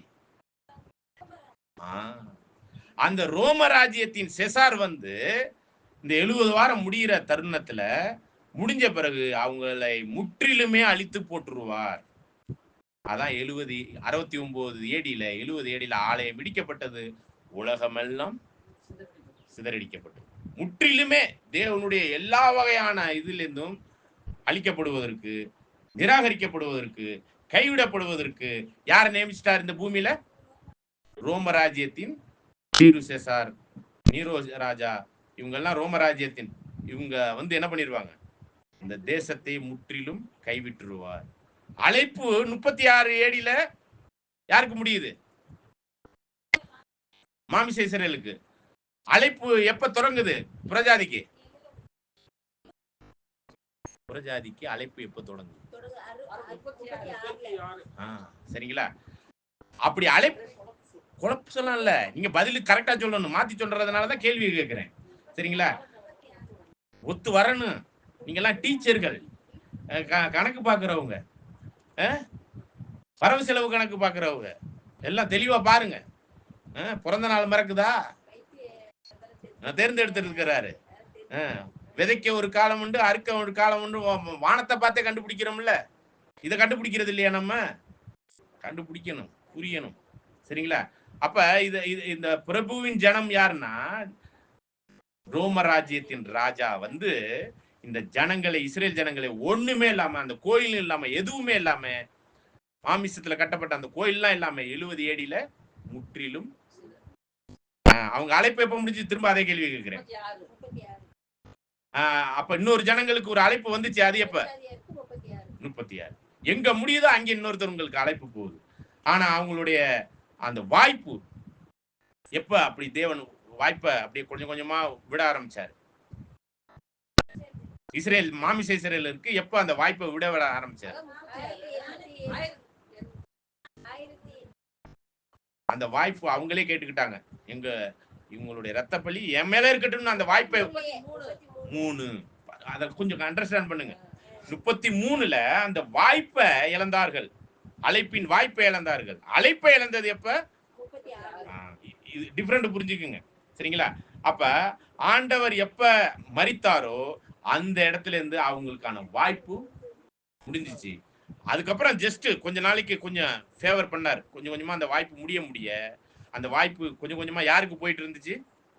புறஜாதிக்கு. அது 36 AD அவங்களுக்கு அழைப்பு ஸ்டார்ட் ஆயிருச்சு. ஆனா வாய்ப்பு ஆண்டவருடைய மரணத்திலே புறஜாதிகளுக்கு இருந்துச்சு. அததான் அப்போஸ்தலர் 1ஆம் அதிகாரத்துல சொல்றாரு.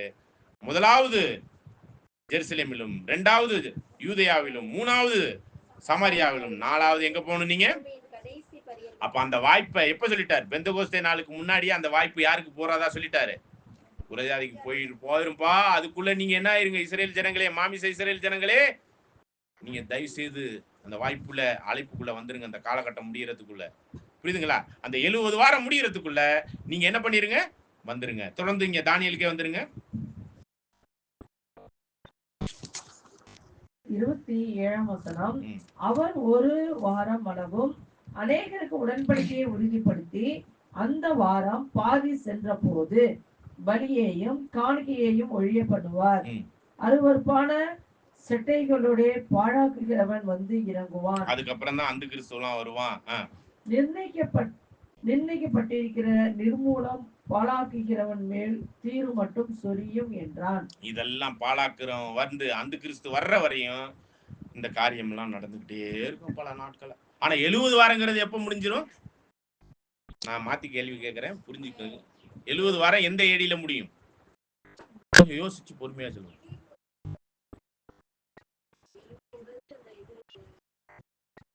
முன்னாடி கேட்ட கேள்வியே வேற மாதிரியா கேட்கிறேன்.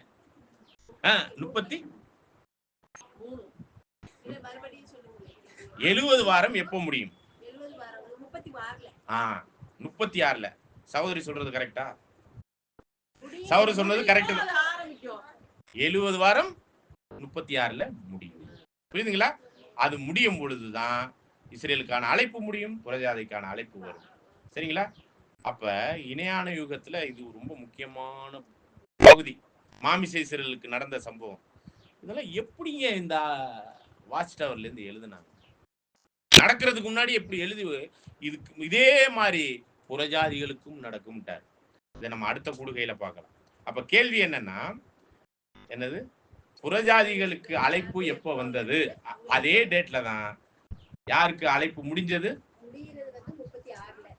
அதே டேட்ல தான் அவங்க வேணான்னு சொன்னது.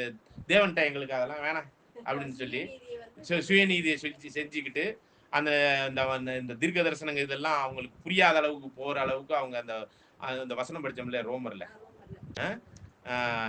7-8 வசனம் அப்படி தொடர்ந்து படிங்க.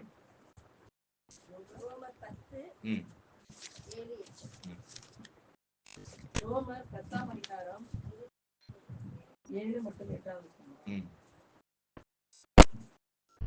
அல்லது கிறிஸ்துவை மரித்தோரிலிருந்து ஏறிவர பண்ணும்படி பாதாளத்துக்கு இறங்குகிறவன் யார் என்று உன் உள்ளத்திலே சொல்லாதிருப்பாயாக என்று சொல்லுகிறதும் அன்றி, இந்த வார்த்தை உனக்கு சமீபமாய் உன் வாயிலும் உன் இருதயத்திலும் இருக்கிறது என்றும் சொல்லுகிறது.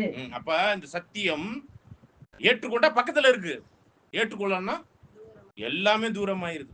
யாருக்கு தூரம் ஆயிருச்சு இது? இன்னைக்கு யாருக்கு தூரம் ஆயிருக்கு? இன்னைக்கு முழு கிறிஸ்தவர்களுக்கு தூரம் ஆயிருச்சு. அன்னைக்கு யாருக்கு? ஓகே, தொடர்ந்து பாசிங்க. இந்த வார்த்தையை நாங்கள் பிரசங்கிக்கிற விசுவாசத்தின் வார்த்தையே, இந்த சத்தியம் பைபிள் ரகசியங்கள் அப்படிங்கிறார். படிங்க. என்னவென்றால் கர்த்தராகிய இயேசுவை நீ உன் வாயினாலே அறிக்கையிட்டு தேவன் அவரை மரித்தோரிலிருந்து எழுப்பினார் என்று உன் இருதயத்திலே விசுவாசித்தால் ரட்சிக்கப்படுவாய். பாத்தீங்களா? இதை யார் ஏத்துக்கல? மாமிச இஸ்ரவேல் ஏத்துக்கல. சரிங்களா? தொடர்ந்து வாசிங்க. நீதி உண்டாக இருதயத்திலே விசுவாசிக்கப்படும், ரட்சிப்பு உண்டாக வாயினாலே அறிக்கை பண்ணப்படும். 2 விஷயம் செய்யணும். நம்ம வாழ்க்கையில நீதி உண்டாக மனசளவுல நீங்க ஃபர்ஸ்ட் கிறிஸ்துவை இரட்சகராக ஏற்றுக்கொள்ளணும். அதை ஏற்றுக்கொள்ளாம போனது யாரு? மாமிச இஸ்ரவேலர். அதை வாயால, அந்த ஏற்றுக்கொண்டதை வாயால சொன்னீங்கன்னா அது என்ன ஆயிருது? நம்மளுக்கு ரட்சிப்பு உறுதியாயிரும். அப்ப மனசளவுல இருக்கிறத நீங்க வாயால சொல்றதுன்னா என்ன அர்த்தம்னா, ஞானஸ்தான உடன்படிக்கைக்குள்ள போகக்கூடிய அந்த விஷயம். ரட்சிப்பு நம்மளுக்கு என்ன ஆயிடுச்சு? இப்போ ஞானஸ்தானம் எடுத்த ஒவ்வொருத்தருக்கும் அந்த ஞானஸ்தானத்துல என்ன சொல்றோம்? கிறிஸ்து என்னுடைய ரட்சகர், அவர் எனக்காக மரித்தார், கிறிஸ்து மரித்தும் பிதாவாகிய தேவனால் உயிர்ப்பிக்கப்பட்டாருங்கிறத மனசுல சொன்னத வாயால, அப்படின்னா வெளியரங்கமா அடையாளபூர்வமா ஞானஸ்தானம் எடுத்த ஒவ்வொருவருக்கும் அவர்களுக்கான ரட்சிப்பு என்ன ஆயிடுச்சுங்க. ஆனா மனசுல மட்டும் வச்சுக்கிட்டு இருந்தீங்கன்னா அந்த ரட்சிப்பு உறுதிப்படாது. தொடர்ந்து வாசிங்க.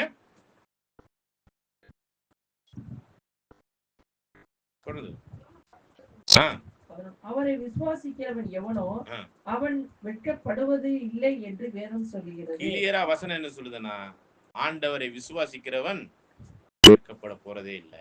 சரிங்களா? அப்ப அவரை நீங்க 2 தீமோத்தி 2ஆம் அதிகாரத்துல 12க்கு முன்னாடி உள்ள வசனத்தை வாசிங்க. 2 தீமோத்தேயு 2ஆம் அதிகாரம் 10ஆம் வசனம். ஆகையால் தெரிந்து கொள்ளப்பட்டவர்கள் கிறிஸ்து இயேசுவினால் உண்டான ரட்சிப்பை நித்திய மகிமையோடு பெற்றுக் கொள்ளும்படி சகலத்தையும் அவர்கள் நிமித்தமாக சகிக்கிறேன். 2 தீமோத்தி 2ஆம் அதிகாரம் இந்த வார்த்தை உண்மை உள்ளது. அதெல்லாம் படிக்கிறீங்க? ஆகையால் தெரிந்து கொள்ளப்பட்டவர்கள் கிறிஸ்து இயேசுவில் 2 தீமோத்தி 2:10 சொல்லிக்கிட்டு இருக்கிறேன்.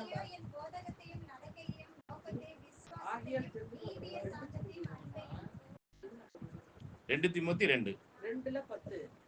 1 தீமோத்தி எதுவும் எடுத்து வச்சுக்கிட்டு இருக்க போறிய? 10 படிங்க. இந்த வார்த்தை உண்மை உள்ளது. என்னவெனில் நாம் அவரோடு கூட மரித்தோமானால் அவரோடு கூட பிழைத்தும் இருப்போம். அவரோடு கூட பாடுகளை சகித்தோமானால் அவரோடு கூட ஆளுகையும் செய்வோம். நாம் அவரை மறுதலித்தால் அவரும் நம்மை மறுதலிப்பார். நாம் உண்மை இல்லாதவர்களாய் இருந்தாலும் அவர் உண்மை உள்ளவராய் இருக்கிறார். அவர் தம்மை தாம் மறுதலிக்க மாட்டார். இவைகளை அவர்களுக்கு அப்ப இதுதான் என்னன்னு பாத்தீங்கன்னா, இந்த இடத்துல 10:11 நம்ம எப்படி படிக்கிறோம்? 10 ரோமர் 10ஆம் அதிகாரம் 11ஆம் வசனம். அவரை விசுவாசிக்கிறவன் எவனோ அவன் வெட்கப்படுவதில்லை என்று. அப்ப விசுவாசத்துக்குள்ள வந்த புறஜாதியார் அந்த அழைப்புக்குள்ள வந்து வெட்கப்படாமல் எந்த வாய்ப்பு ஏற்பட்டுச்சு? பரலோக வாய்ப்பு, அழைப்புக்குள்ள வந்துட்டாங்க.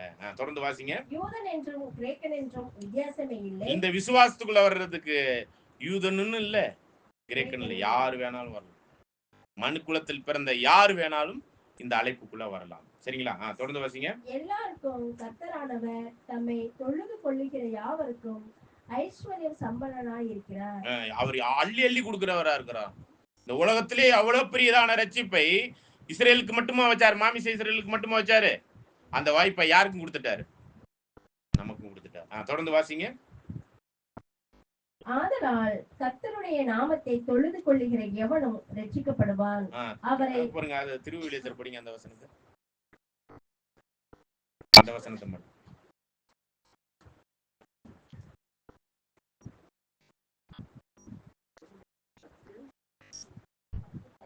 13.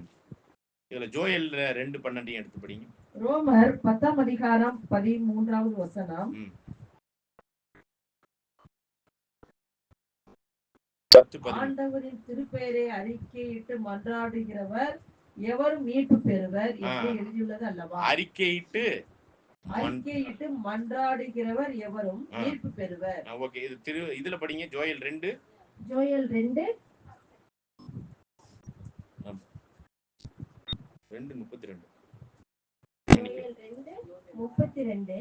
அப்பொழுது கர்த்தருடைய நாமத்தை தொழுது கொள்ளுகிற எவனோ அவன் ரட்சிக்கப்படுவான்.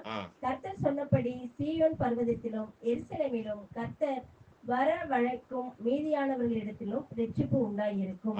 இந்த பெரிதான ரட்சிப்பு யாரா இருந்தாலும் கர்த்தருடைய நாமத்தை சொன்னா, புறஜாதியா இருக்கட்டும் இல்ல இஸ்ரேலா இருக்கட்டும், யாருக்கா இருந்தாலும் இந்த ரட்சிப்பு கிடைச்சிரும். சரிங்களா? தொடர்ந்து ரோமர் 10 படிங்க.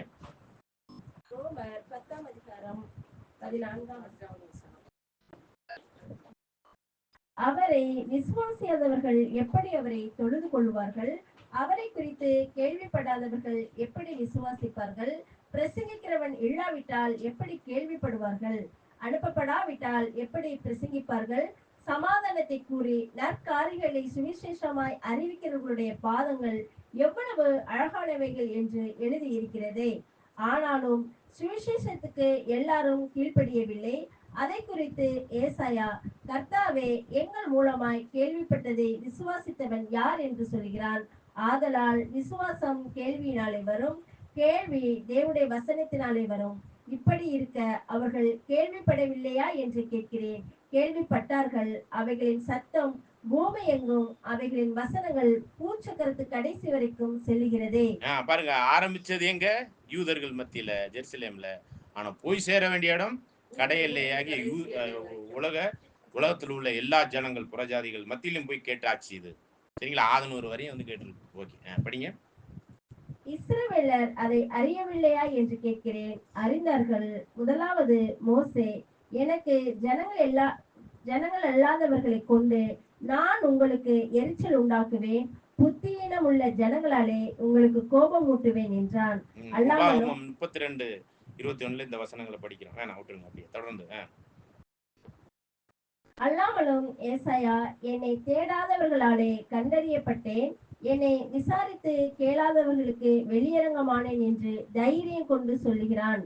இஸ்ரவேலரை குறித்தோ கீழ்ப்படியாதவர்களும் எதிர்த்து பேசுகிறவர்களுமாய் இருக்கிற ஜனங்களிடத்திற்கு நாள் முழுவதும் என் கைகளை நீட்டினேன் என்று அவன் சொல்லி இருக்கிறான்.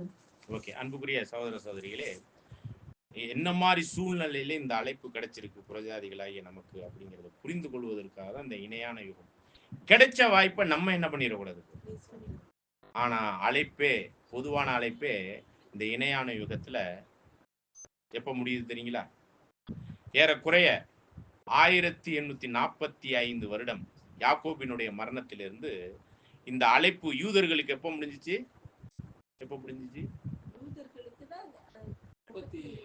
6 AD.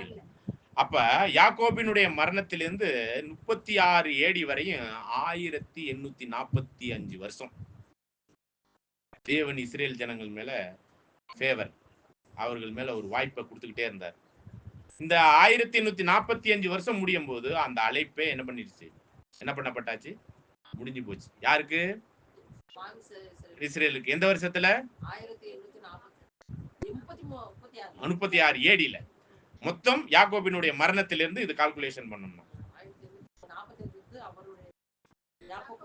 மரணத்திலிருந்து அதை வந்து நம்ம அடுத்த பாடத்துல இந்த வால்யூம் எல்லாம் படிச்சுட்டு வந்தீங்கன்னா புரியும்.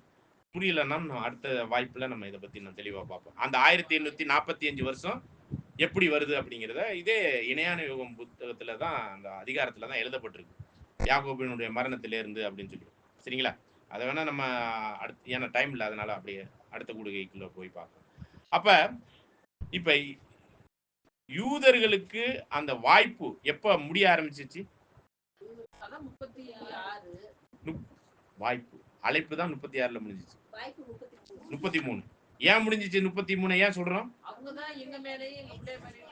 மரணத்திலிருந்து அவங்க வாய்ப்பு முடிஞ்சு. எப்படி யாக்கோபினுடைய மரணத்திலிருந்து இஸ்ரேலுக்கு இந்த வாக்குத்தத்தமும் வாய்ப்பும் இந்த அழைப்புக்குரிய ஒரு சூழ்நிலைகளும் இருந்துச்சோ, அதே மாதிரி புறஜாதிகளுக்கு கிறிஸ்துவினுடைய மரணத்திலிருந்து, நல்ல கவனிங்க, கிறிஸ்துவினுடைய மரணத்திலிருந்து அப்படின்னா எந்த வருஷம் இது 33ல இருந்து 1845 வருஷத்தை கூட்டினீங்கன்னா புறஜாதியாரனுக்குரிய அழைப்பு, பொது அழைப்பு முடிஞ்சு போயிடும். புரியுதுங்களா? 1881 எப்பயில இருந்து இது ஆரம்பிக்குது? ஏன் 33?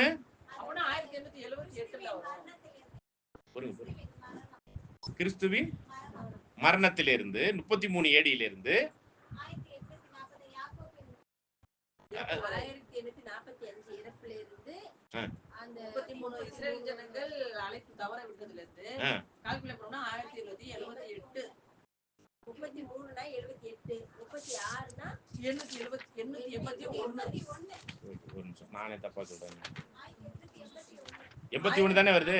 அதுதான், அது பொதுவான அழைப்பு எல்லாருக்கும் போச்சு. இப்ப 33 ஏடியில இருந்து 1845 கூட்டினா எவ்வளவு வருது? 1878 தானே வருது. ஓகே, அப்ப நான் தப்பா சொல்லிட்டேன். 36ல கூட்டணும். ஓகே, ஒரு நிமிஷம்.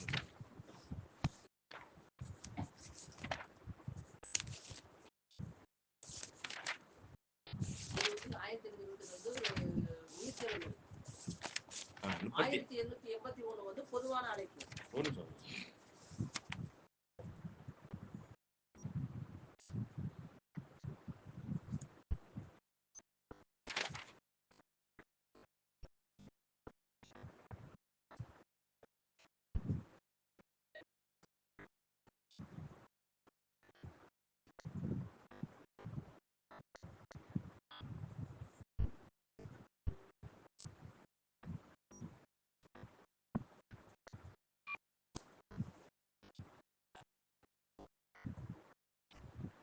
அதாவது 33 ஏடியில இருந்து 1845 கூட்டினா எவ்வளவு வருது?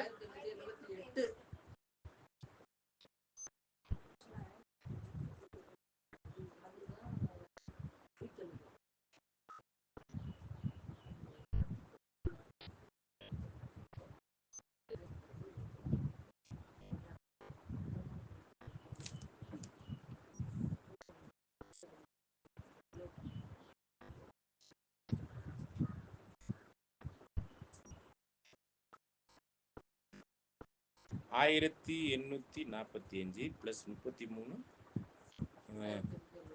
78.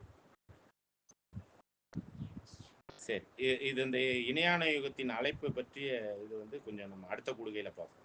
சரிங்களா? இது எனக்கே கொஞ்சம் புரியலாம இருக்கு. சரிங்களா? ஓகே, அப்ப இது என்னன்னு புரிஞ்சுக்கலாம்னாக்க, நம்ம மாமிசை சிறைகளுக்கான அந்த வாய்ப்பு மற்றும் அழைப்பு எப்போ முடிஞ்சதுங்கிறத மட்டும் இந்த பாடத்தினுடைய ஒரு அண்டர்ஸ்டாண்டிங்கில் நம்ம புரிந்து கொள்ளலாம். சரிங்களா? ஓகே, அதை வந்து நம்ம புறஜாதியருடைய இந்த இணையான யுகம் எப்போ ஆரம்பிக்குது, அது எப்போ முடியுது அழைப்பு அப்படிங்கும்போது, புறஜாதியினுடைய அழைப்பு வந்து 1881 முடிகிற மாதிரி தான் இது போடப்பட்டிருக்கு.